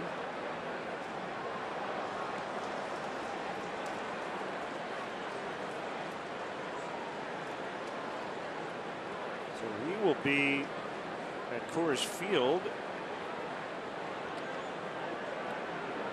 Pearl Jam plays here at Wrigley. We're going to miss the big show here.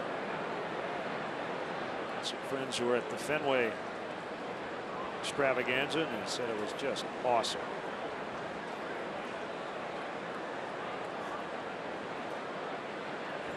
Eddie asked for a ukulele. He brought Kevin Youkilis up on stage. And was Kevin carrying a ukulele? Yeah. Uke with the uke.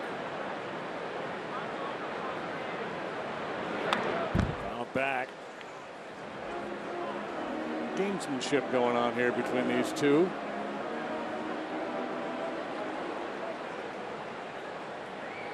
Well, got riled a little bit, reached back and found 97 in his back pocket.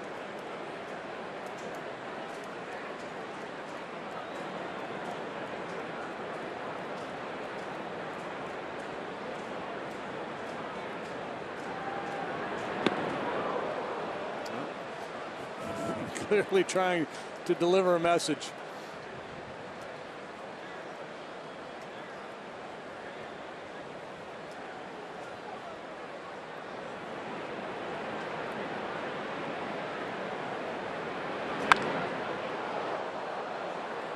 Rocketed foul. Yeah, I noticed Contreras in spring training. He's got an intimidating aura about him in the batter's box. He does not mind staring down that pitcher. He did it to Jose Fernandez the first time the two young players matched up in Miami.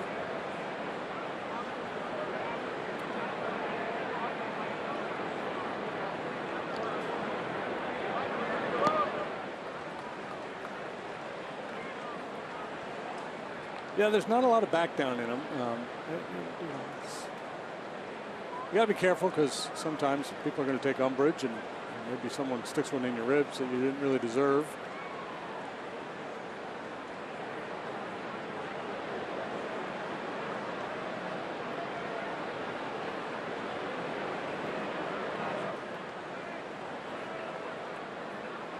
Rosario, the catcher, is a good story. He's a rookie, 29 years old, long minor league career, getting his first taste of big league action.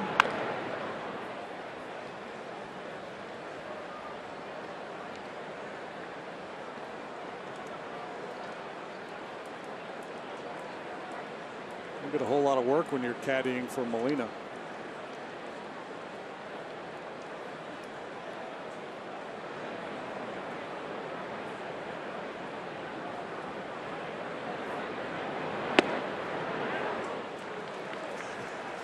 3-2. Contreras shakes his head no. Buxton pretty deliberate, takes a lot of time out there.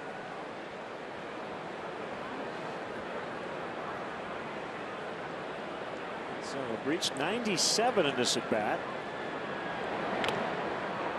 Foul tip, he got him. In Chicago, your first alert in severe weather starts with live Doppler 7 Max. It's the most powerful, most accurate radar you can watch. Watch live Doppler 7 Max on ABC 7 Eyewitness News and the ABC 7 Chicago News app today.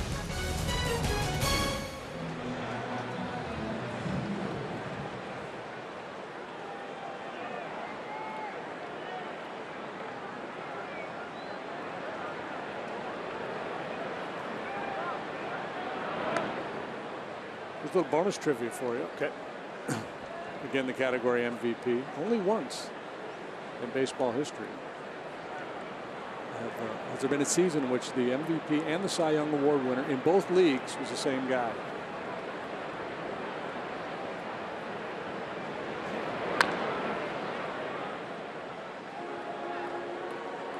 So pitcher winning Cy Young and MVP in each league. Yep. It's happened once.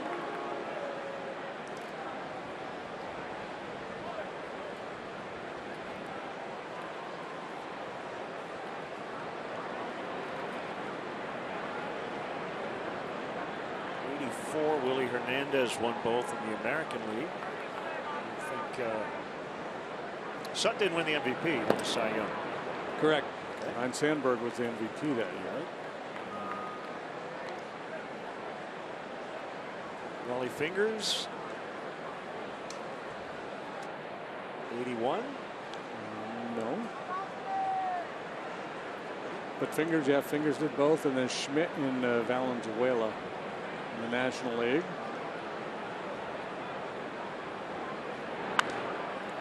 Now let's see. Now one of these guys was part of our last answer. Part of our last question.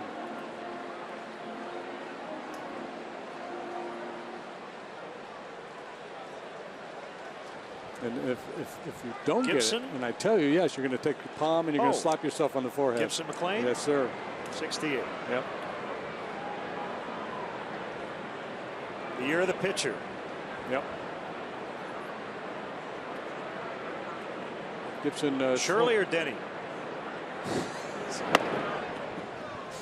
That would have been Denny. Okay. Gibson was 22-9 with that 1.12 ERA. Denny McLean, the last 30-game winner, 31-6 that year with a 1.96 ERA.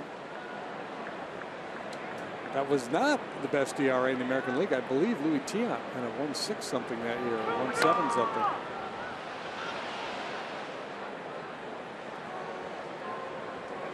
That's why they decided to lower the mound. And now there are some proponents around the game talking about doing that again. Lowering the mound a little bit. Trying to cut down on strikeouts, getting the ball put in play more frequently so there's more action in the game. The rising strikeout rate, especially late inning.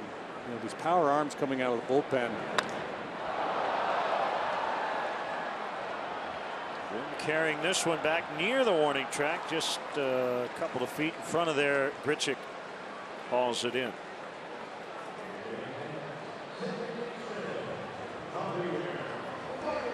I don't know how much momentum that has, but I think it's worth considering finding a way to put the ball back. You know, the strikeout rate in the last 20, certainly last 30 years has gone way up. And I haven't looked at it late inning situations, but I'm guessing even more so right from the 7th inning on with all these guys coming out of the bullpen throwing 98 miles an hour.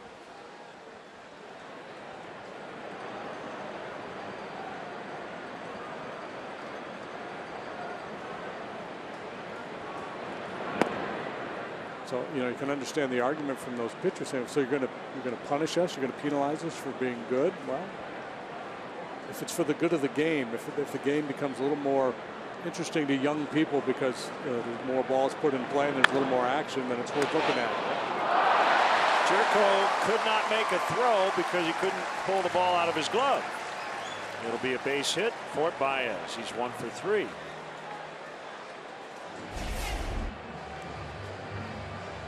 Who's playing all over the diamond this year for the Cardinals, got there in pretty good shape, couldn't secure the baseball. Would have been a really tough play with Baez going down the line. So it's a knock.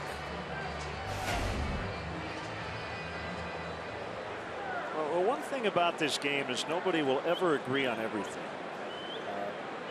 As we near September, I do think, and it seems like every year you have a lot of general managers who support the idea of somewhat limiting your active game day roster starting on September 1st. I don't like changing the rules.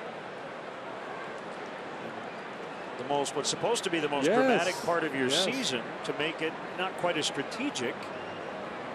And it really speaks to your point about late in the game.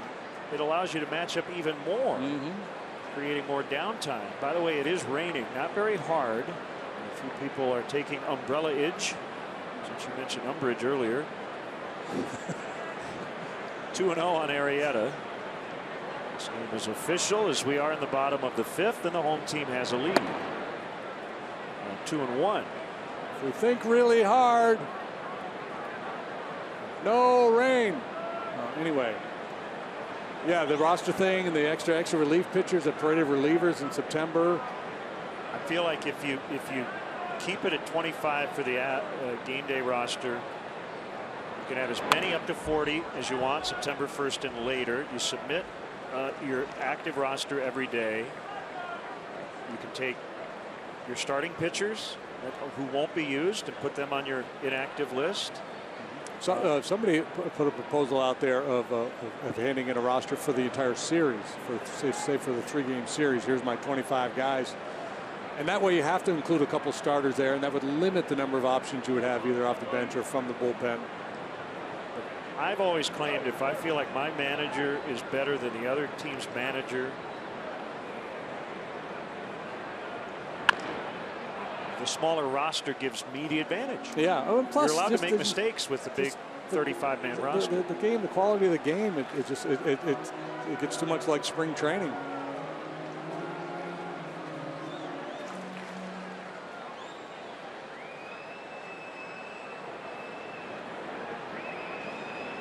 I think maybe in negotiating the length of the schedule, been ideas floated around about going back to 154. I don't think that'll happen. But one thing they may do, maybe expand to 25 to 26 or 27 with a taxi squad during the regular season. We'll see. 7-1 Cubs after fun through 5 innings so far. And the homer by Piscotty.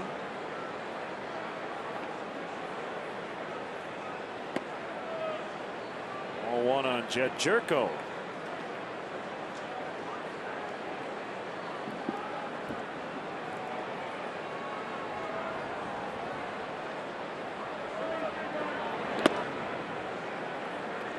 One.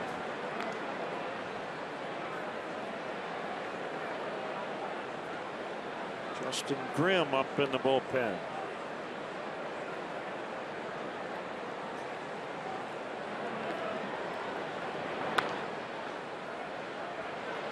Arrieta off the mound.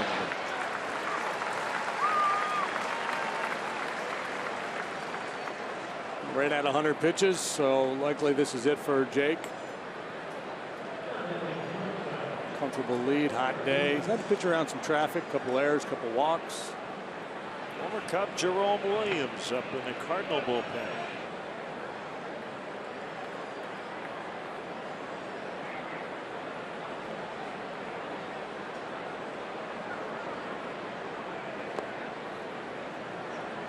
It's low on Garcia. Just to finish up the thing about maybe expanding the rosters. Players Association would like MLB to consider shortening the schedule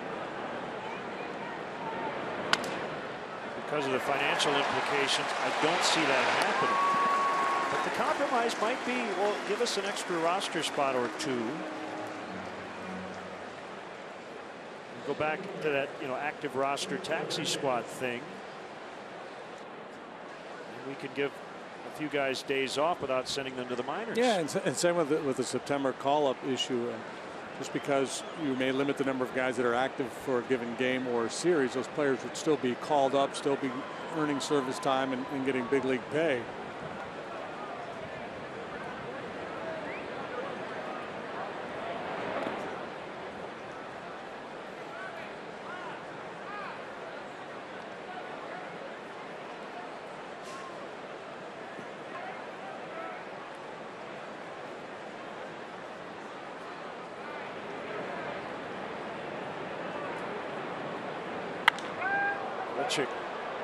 Hammers this one foul. Look out.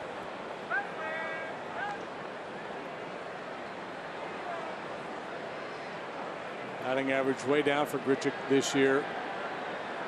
He's actually striking out less than he did last season, but last year he had a very high line drive rate. Not this year, and that's why the batting average has suffered. Left center gap, and that'll get down. In and out of the ivy. It's a double for Grichuk. First time he's put a ball in play today. Yeah, he's had a couple opportunities earlier with a couple of men on base. In both of those instances, he struck out. This time he's able to line that ball to the alley. A 2-out double, and looks like that's going to be it for Arrieta.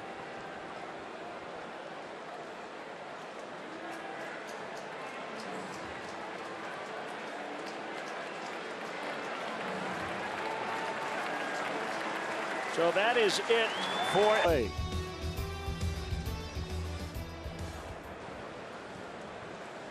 Justin Grimm.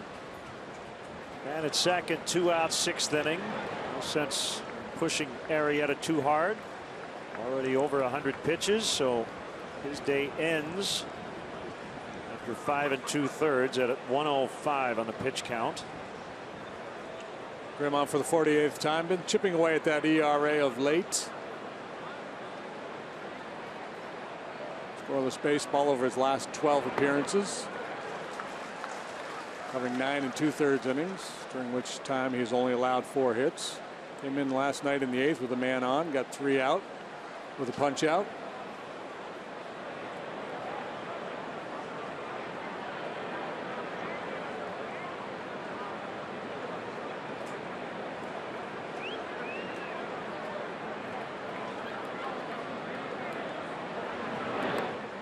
Gets away, and that stung Montero. His pitch caught a part of his throwing hand.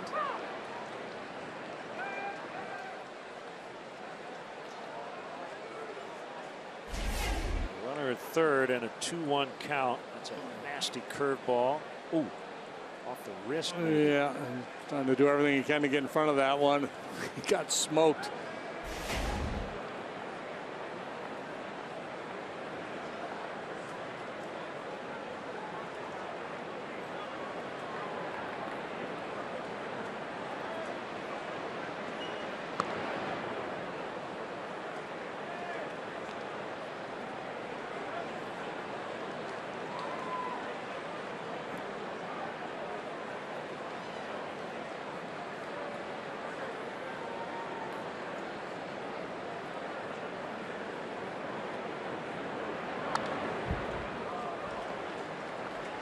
You're going to see pretty much fastball curveball from Grimm. Fastball in the mid-90s.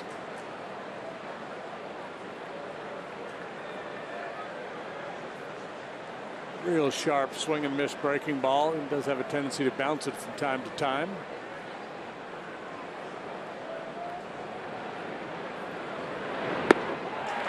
Swing and a miss to end the inning. Long slams his helmet down. Cardinals leave a man. Brandon Moss moves from left to first.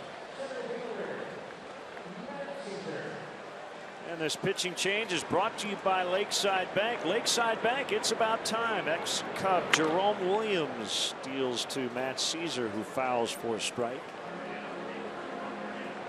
Jerome, 4 appearances with the big league club this year. 5 3 with a 489 with their AAA club, 9 starts.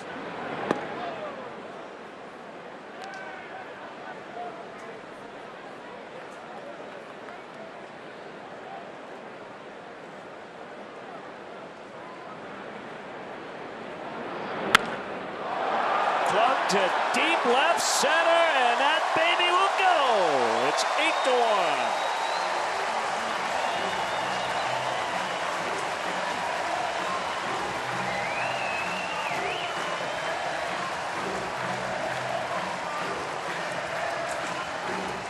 Have a day, Matt Caesar. Third time he's been on base. Double hit by pitch, and now a home run. That's number 4, your Toyota home run replay. And the leadoff man having a big day.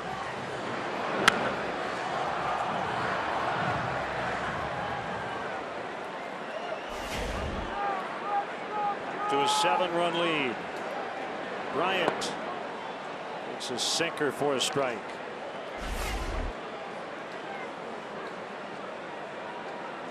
That's a sweet spot.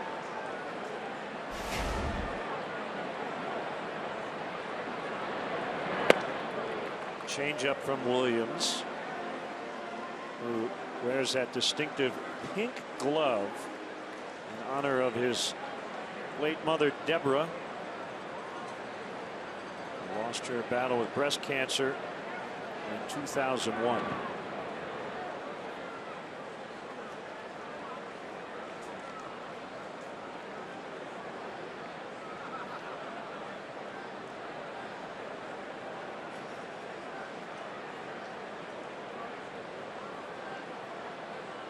Big guy, 6'3", 260.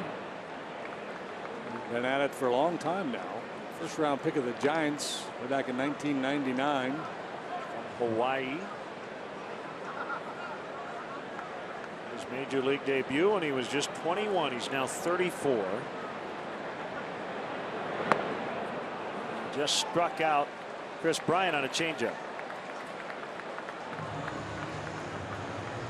Download the ABC 7 Chicago News app. You'll get breaking news, local headlines, plus live Doppler 7 Max, Chicago's most accurate radar in severe weather. The ABC 7 Chicago News app. Download it today.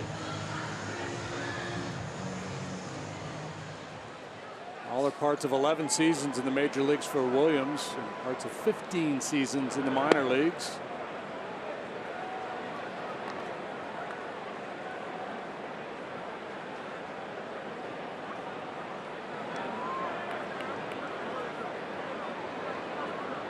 Pitch.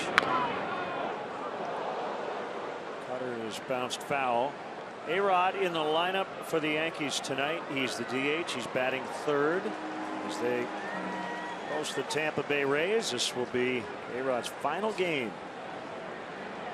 for becoming an advisor with the club. Work with some of their minor league players. Jerko in foul territory for out number 2. A-Rod said that he had requested to play third base tonight, and his manager declined. Yeah, well, the Yankees are still on the fringes of the wild card. And Joe Girardi saw a story where he was quoted, so, Alex just has not been getting a whole lot of work down there. And his line the other day was that he's not there to run a farewell tour. I believe he said the same thing when Jeter was retiring. And I get it. I mean, it's a competitive situation. You don't want to do anything to weaken your club's chances of winning.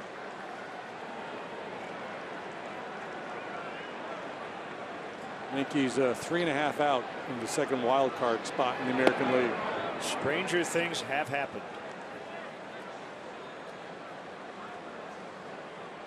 Yeah, heck yeah, you'd feel like you had a shot if you were in the middle of September, 3.5 back. It's just the middle of August.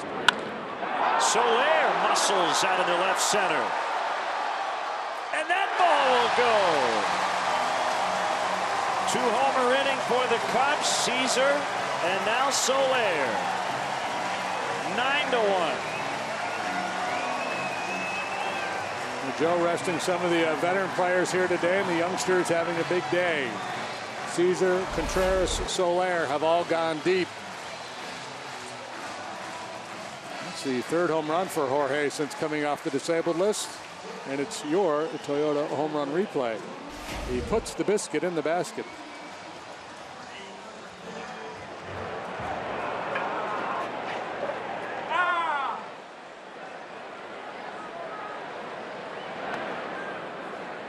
Look, the home run's impressive, but just remembering all the different handshakes and things with all the various teammates. Yeah, they probably have a book you take home and study, like an NFL playbook. That's what David Ross, you know, the armband he wears. It's about, okay, I do this with Montero, I do this with Rizzo. So-and-so gets the foot tap. So-and-so gets the oddly inappropriate thing.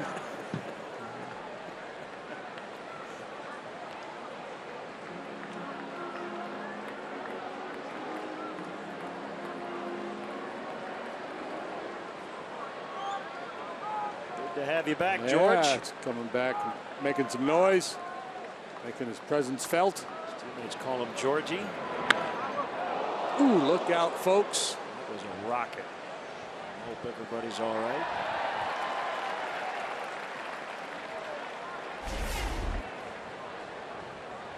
Head rub, we do the inappropriate, vaguely inappropriate thing. High fives.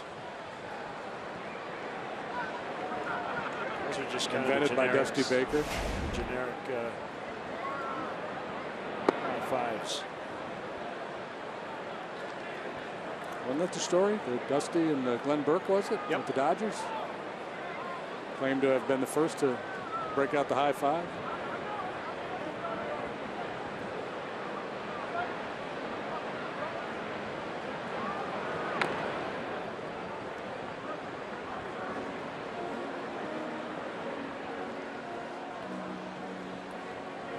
I want to know who did the first fist bump.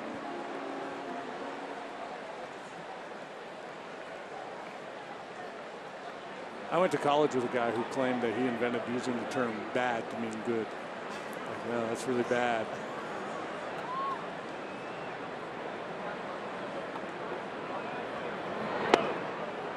Swing and a miss, strike three.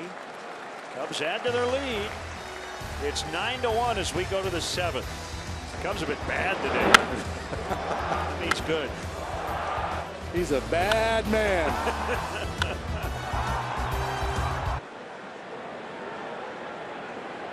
Grimm to Pham. Monosyllabic matchup. Ball one.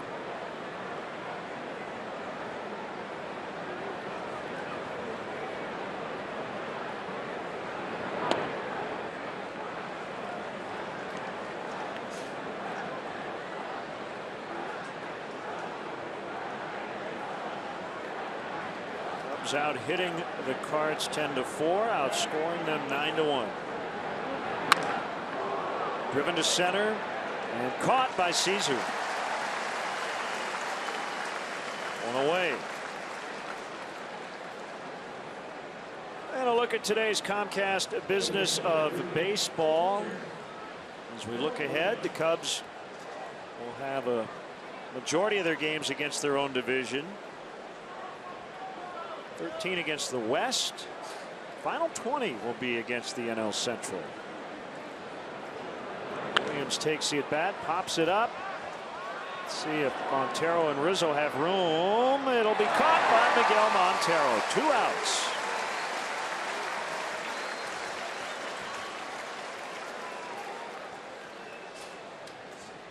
Good concentration here by Montero. Gets over by the dugout and then works his way back into the field of play.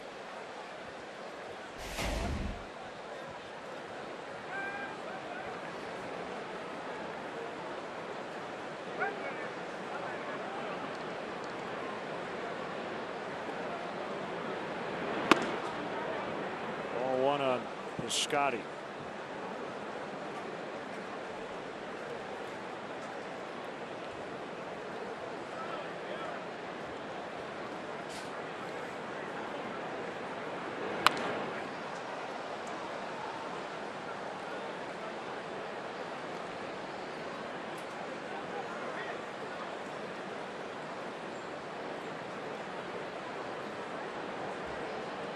There's 4 hits for the Cardinals here today. One of them, the Piscotty home run, putting them on the board.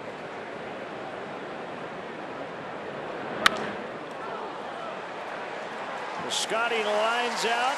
And a quick 1-2-3 for Justin Grimm. The 7th inning stretch is presented by Mercedes-Benz. The best or nothing. Direct your attention to the outfield video boards. All right. Let me hear you. Good and loud. On 1, on 2, on 3. Take me out to the ball game. Take me out to the crowd. Buy me some peanuts and Cracker Jack. I don't care if I ever get back. Oh, it's root for the party. If they don't win, it's a shame. For it's 1, 2, 3 strikes, you're out at the old ball game.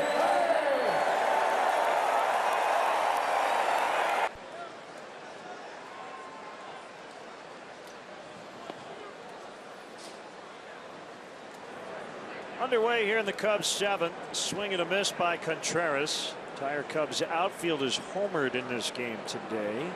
Contreras in the 2nd, 3-run shot. Caesar and Soler solos in the 6th. That's fitting, isn't it? We refer to it as a line change in our keys to the game. A new look outfield, and they've all delivered.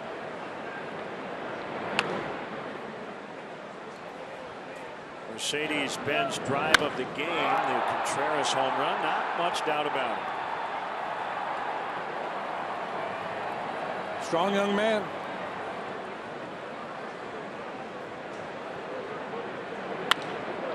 He lines in the left. His 2nd hit.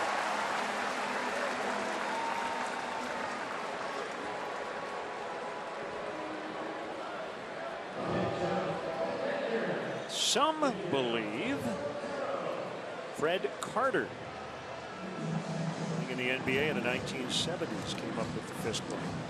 Yeah, I was doing a little searching myself and came across that.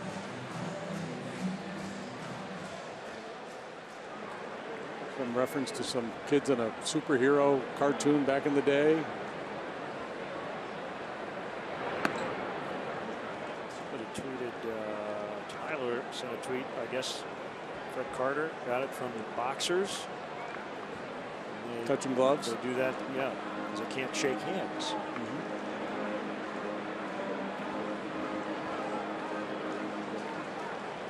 So we learned something new today.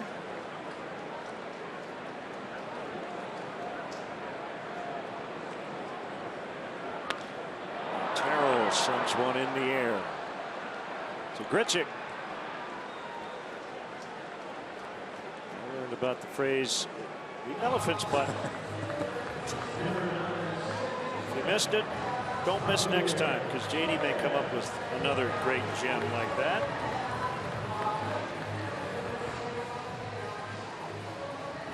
Well, credit to Shane Reynolds. Yeah.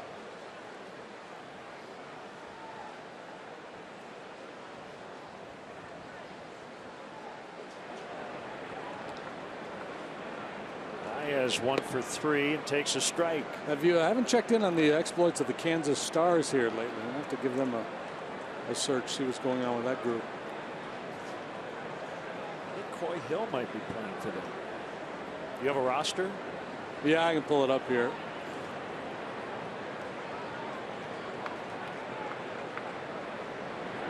Well, if you don't know what we're talking about, every year there's the National Baseball Congress tournament out in Wichita, Kansas, and it's usually college summer league teams, but a group of former major leaguers have gotten together and put a team on the field. Adam LaRoche, Nate Robertson, Roger Clemens, Tim Hudson, Josh Beckett, Brad Penny, Roy Oswalt, Ben Sheets. Wow, I didn't know there was that many. J.D. Drew, Jason Isringhausen, Dan Ugla, Jumpin' Jack Flash, Jack Wilson, Rick Ankiel, Brandon Inge, Adam Everett. My goodness, Coyhill is on there. He lives in Kansas, I think. Now, are these guys all paying their own way? I assume. No.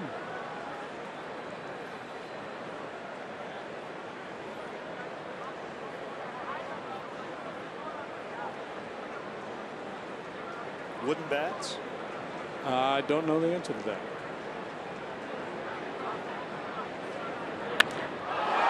Deep to left. Baez goes deep. His 12th. 11-1.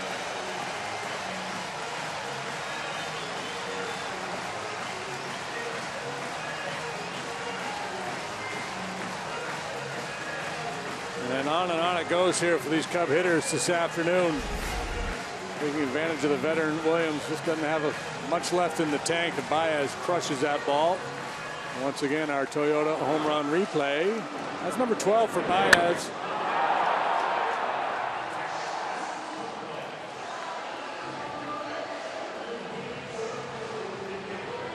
There's one powerful swing of the bat.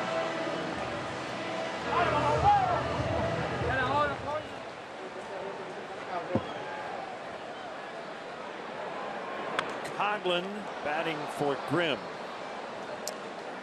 On the road traveling and want to watch your Cubs? Subscribe to MLB.TV Premium for live or on-demand baseball on over 400 devices. Real-time highlights, live look-ins, pitch tracking, and more.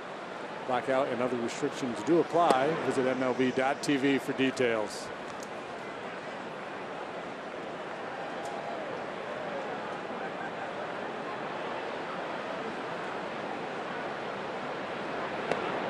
See where the Kansas Stars beat the Seattle Studs 10-2 with Jeremy Guthrie getting the win.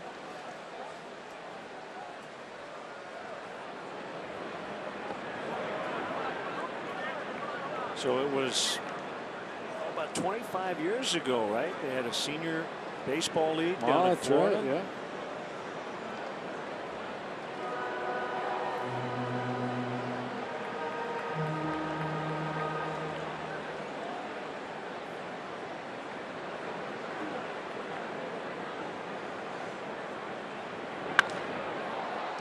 Kansas Stars beat the NJCAA national team, so I'm guessing this is an all-star team of junior college players. No, they got beat 11-10 by the junior college national team. Who's running the club? Is there a manager or coach? I have no idea. Ouch. Coghlan got hit. He limped down to first.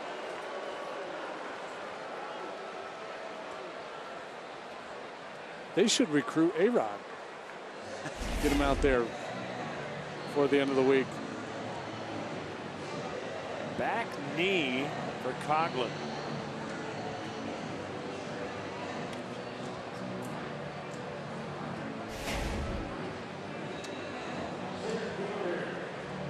I don't know if we can see this enough. Coghlan 2-run single to tie the game last night. He was trying to call time or ask for time. Carlos Martinez into his motion, and he drills it into right.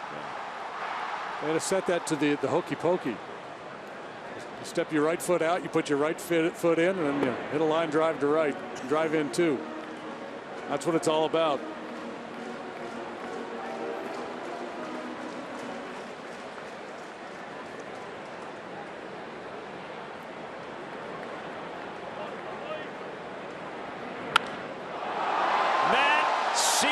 Deep left. Gone. He's homered in back-to-back innings.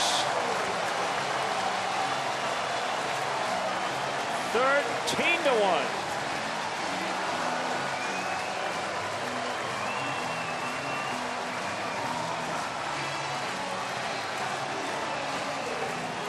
Now they're playing a game of anything you can do, I can do better here today.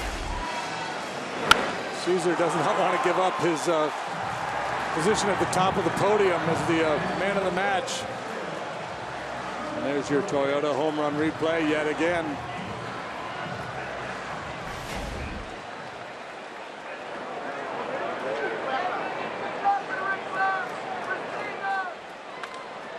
Base hit, Bryant.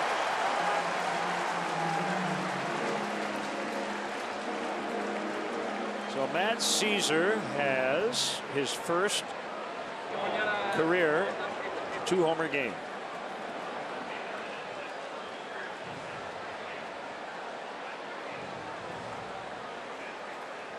Well, it's only the 7th inning. There's nobody up in the Cardinal bullpen. This may be position player day.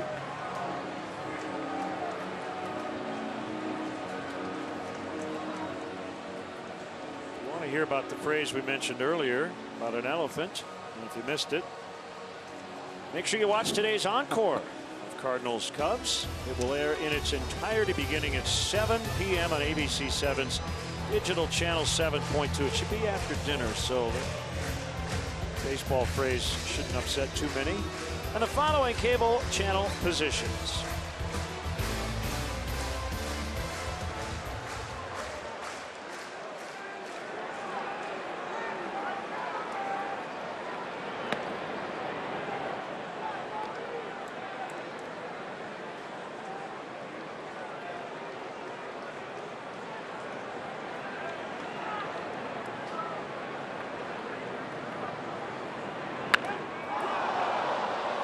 Hits one into the upper deck.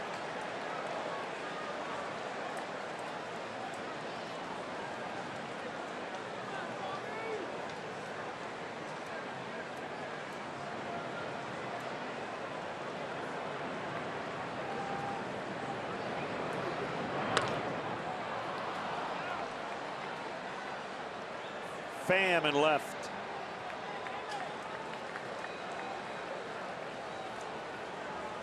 Two outs. Cubs have homered 4 times off Jerome Williams these last 2 innings. They've hit 5 home runs in the game, and Rizzo and Bryant, neither one of those guys have gone deep.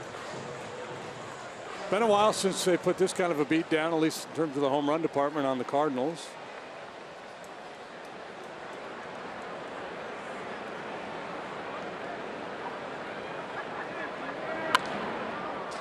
I got it.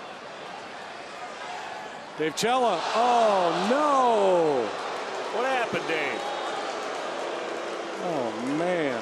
Stepped out from behind his camera, was in position, and clanked it.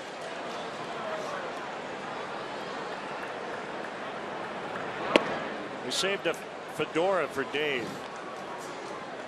Not anymore. Not anymore, Dave.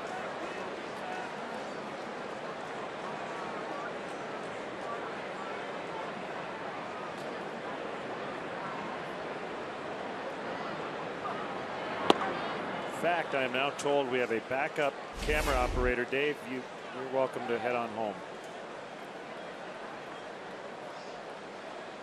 13-1 blowout. Clearly not focused. So you will be removed for a pinch camera guy. 2-2. Yeah, that was beautiful. We love you, Dave. I mean, there's a reason he's behind the camera and not wearing a glove in center field. He did everything right, except for catch the ball.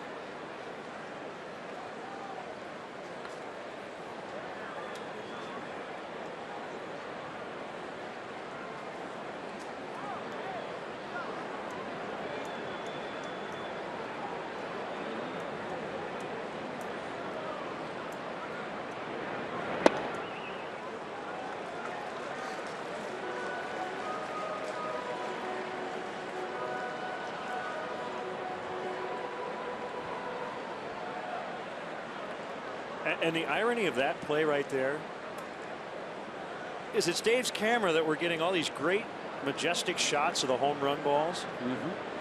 And that will not be what we show going to break. There's fine camera work. Soler walks. That's not how this crew rolls. We'll make him pay for it.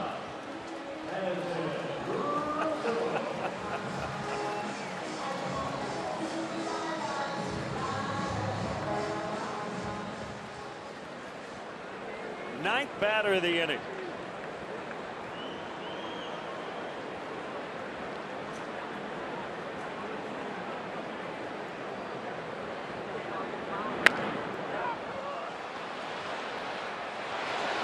And that will end the inning. Dave needs a hug.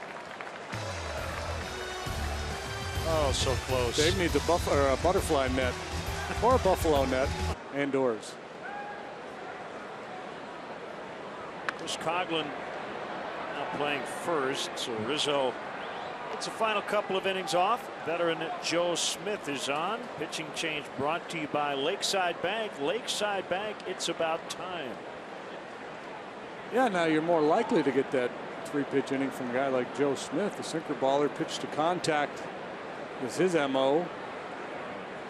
In a trivia mode today, courtesy of the Cubs radio crew. Can you tell me the last Cub pitcher to work a 3-pitch 1-2-3 inning?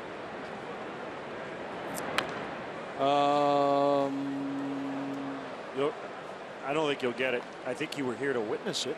I was? Yep. We don't have the exact date. Steve Traxel. No. Edwin Jackson.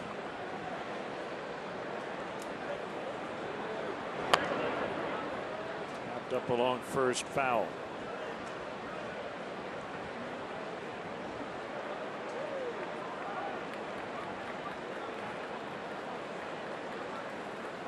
Well, it's so rare because usually if it's 2 outs on 2 pitches, the next guy's taking all the way. Chris Bosio said that used to be a kangaroo court reward. We hear about fines. The 3-pitch inning would be like worth $100. Yeah. Kangaroo court. Yeah, and the third hitter on the other side will probably get fined in his kangaroo court. Let's go to Joe Madden on the 3-pitch inning. See, when you're in the minor leagues, you actually give a pitcher a steak dinner for a 4-pitch inning, because normally if the first 2 are outs, the hitter automatically takes a pitch. So you try to, within 4 pitches get 3 outs and you get a steak dinner. He got it in 3, so I got to make it like a really good steak dinner. And Aroldis, I guess, thought he was coming back out for his 2nd inning of work, but Joe said, nope, I want you to be available tomorrow. And he will probably not be needed today. His team up a dozen. 1-1 on Rosario. Yeah, it became apparent fairly early on that it would be an off day for those high leverage late inning guys.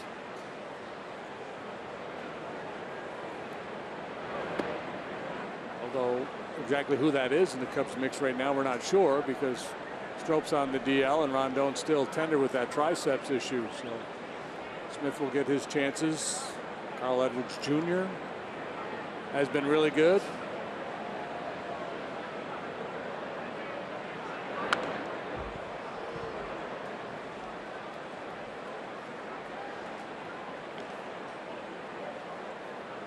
Rosario, after all those years in the minor leagues, finally getting to the big leagues, hitting .217. He has not homered yet. Hasn't had that many plate appearances. 23 at bats. A pretty vicious swing there at that one. Right center, and Caesar got a good jump, makes the running catch. He's trying to be the man of the match. He is. He's hitting home runs. He's running all over the outfield, making plays.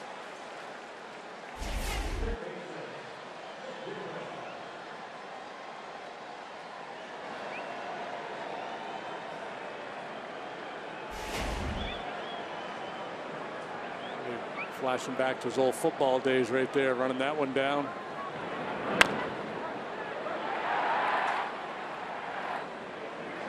Player of the game. He's done it all.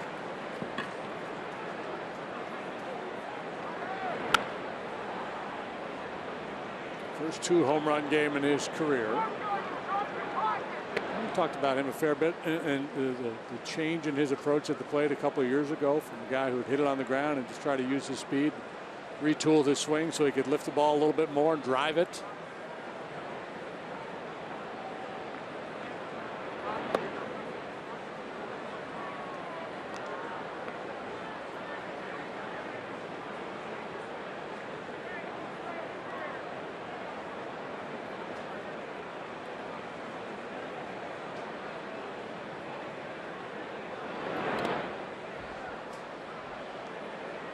Tomorrow, Kyle Hendricks will pitch for the Cubs.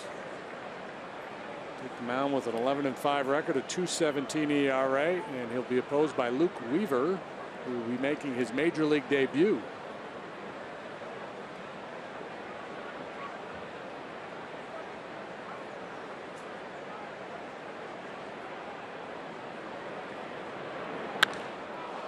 Jerko, way gone.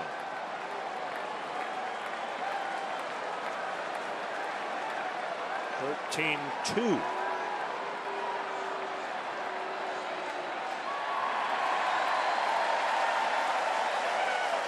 He's been on quite a roll here. That's number 16 for Jerko. He had a whole bunch of them over the last couple of weeks. Mid-July anyway.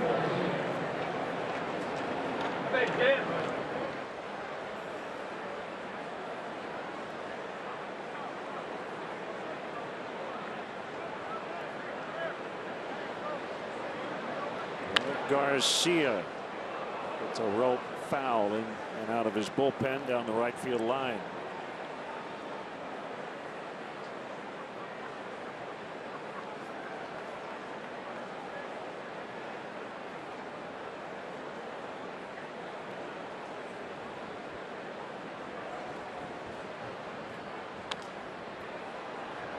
Popped him up on the infield. It's Addison Russell. The outfield grass. And the Cardinals done in the 8th. Jerko with a 2-out homer. 13-2 Cubs late. As an ERA that keeps dwindling. Right now at 2.17. It's amazing how consistent Hendricks has been.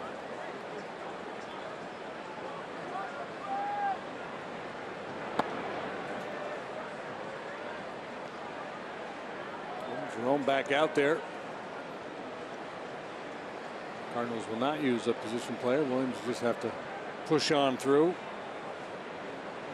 Cubs have gotten him for 6 runs in 2 innings so far. Ground ball toward right, but it'll be cut off by Colton Wong.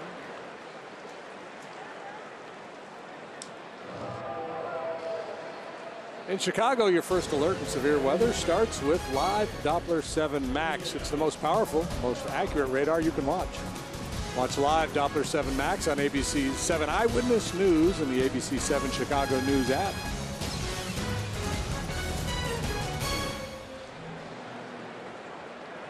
Montero 0 for 3 with a walk.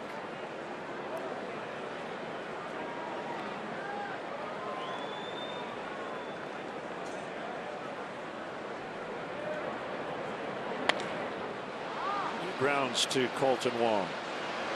2 outs. 2 good bits from the annals of baseball history. 1912, 3-man attacked Ty Cobb on his way to the Detroit rail station. Cobb sustains a cut on his shoulder but catches one of his attackers and pistol whips him. Cobb then travels to Syracuse and gets 2 hits in an exhibition game. Okay. Was it Cobb's pistol? I'm assuming it was by the end, I'm sure. And then this dandy from 1922, the Wichita Spudders, SPUDDERS of the Texas League, have won 24 consecutive games, but they're in it against a tough opponent, the Dallas Spitballer Snipe Conley. And that's back when the spitball had been grandfathered in. It was still legal for guys who had thrown it earlier in their careers. Halfway through the game, Conley complains of a burning sensation on his lips and mouth. And the Spudders eventually win the game 4-3. But when the ball is examined later, it is revealed that creosote has been rubbed into the seams. So they doctored the ball so that the spitballer would light up his lips. Yeah. Oh my. That's old time. That is good stuff there. Whatever it takes. Williams, 3 innings of work, gave up 4 homers. We go to the 9th. Butler, he sang the stretch a couple of times. Travis Wood trying to get the final 3 outs.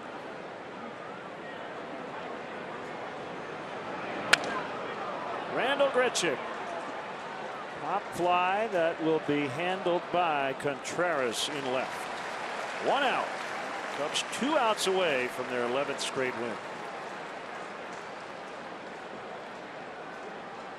Travis worked 2/3 of an inning in the ball game last night, allowed 3 hits and a run, had a strikeout through 17 pitches.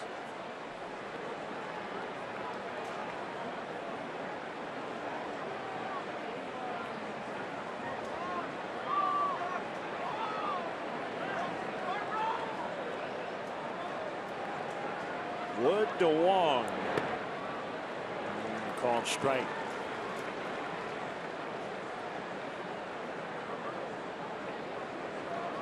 Cubs could gain the advantage in the season series with a win today. 6-5 against St. Louis. Yeah, they played a bunch of tight games, so this one a bit of an anomaly here today. The blowout for the Cubs. Looking for a 10-0 start to the month of August.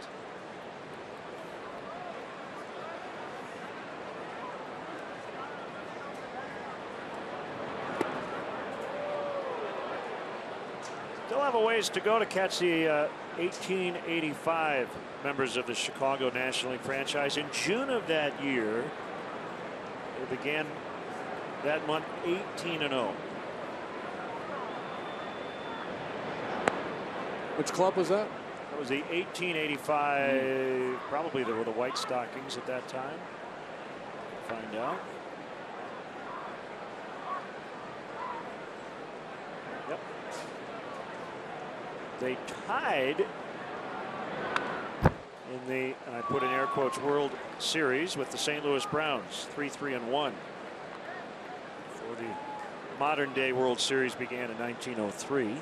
Cap Anson was the manager for the 87-25 White Stockings.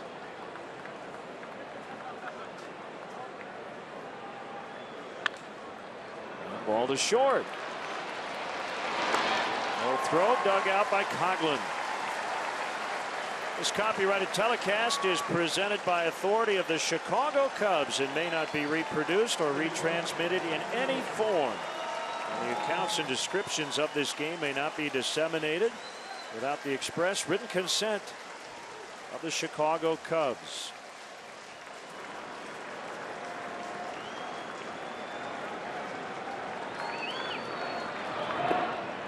If you want to have fun going back to 1876, we could do that read again and say without the express written consent of the Chicago White Stockings / Colts / Orphans / Cubs.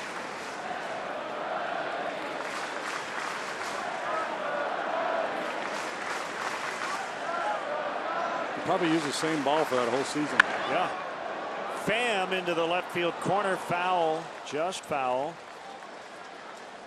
PHOU, foul for Tommy Pham.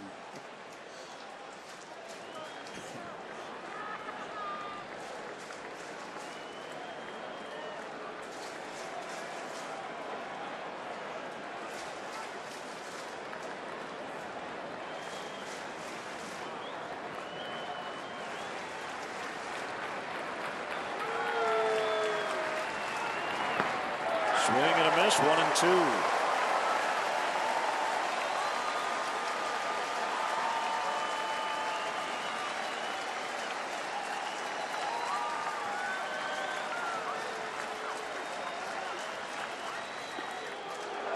Quick inning here for Travis. Maybe keeps him in play for tomorrow. He worked in the ball game yesterday, as I mentioned, through 17 pitches.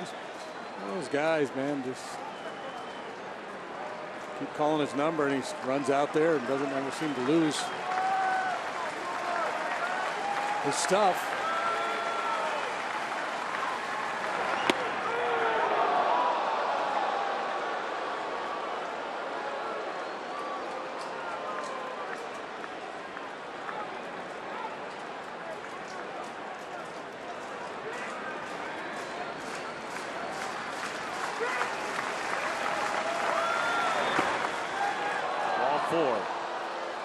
You're gonna have to work a little harder here.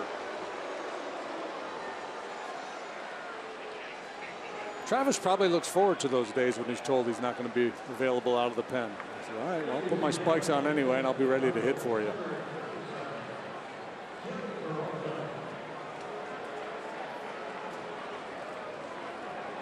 Johnny Peralta. It's a pinch hit plate appearance.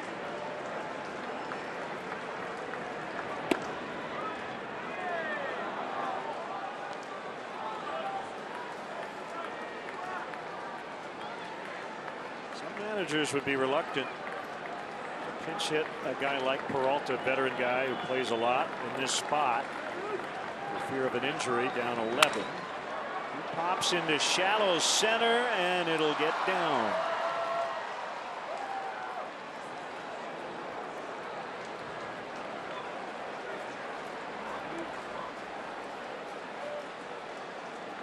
Bring up Piscotty.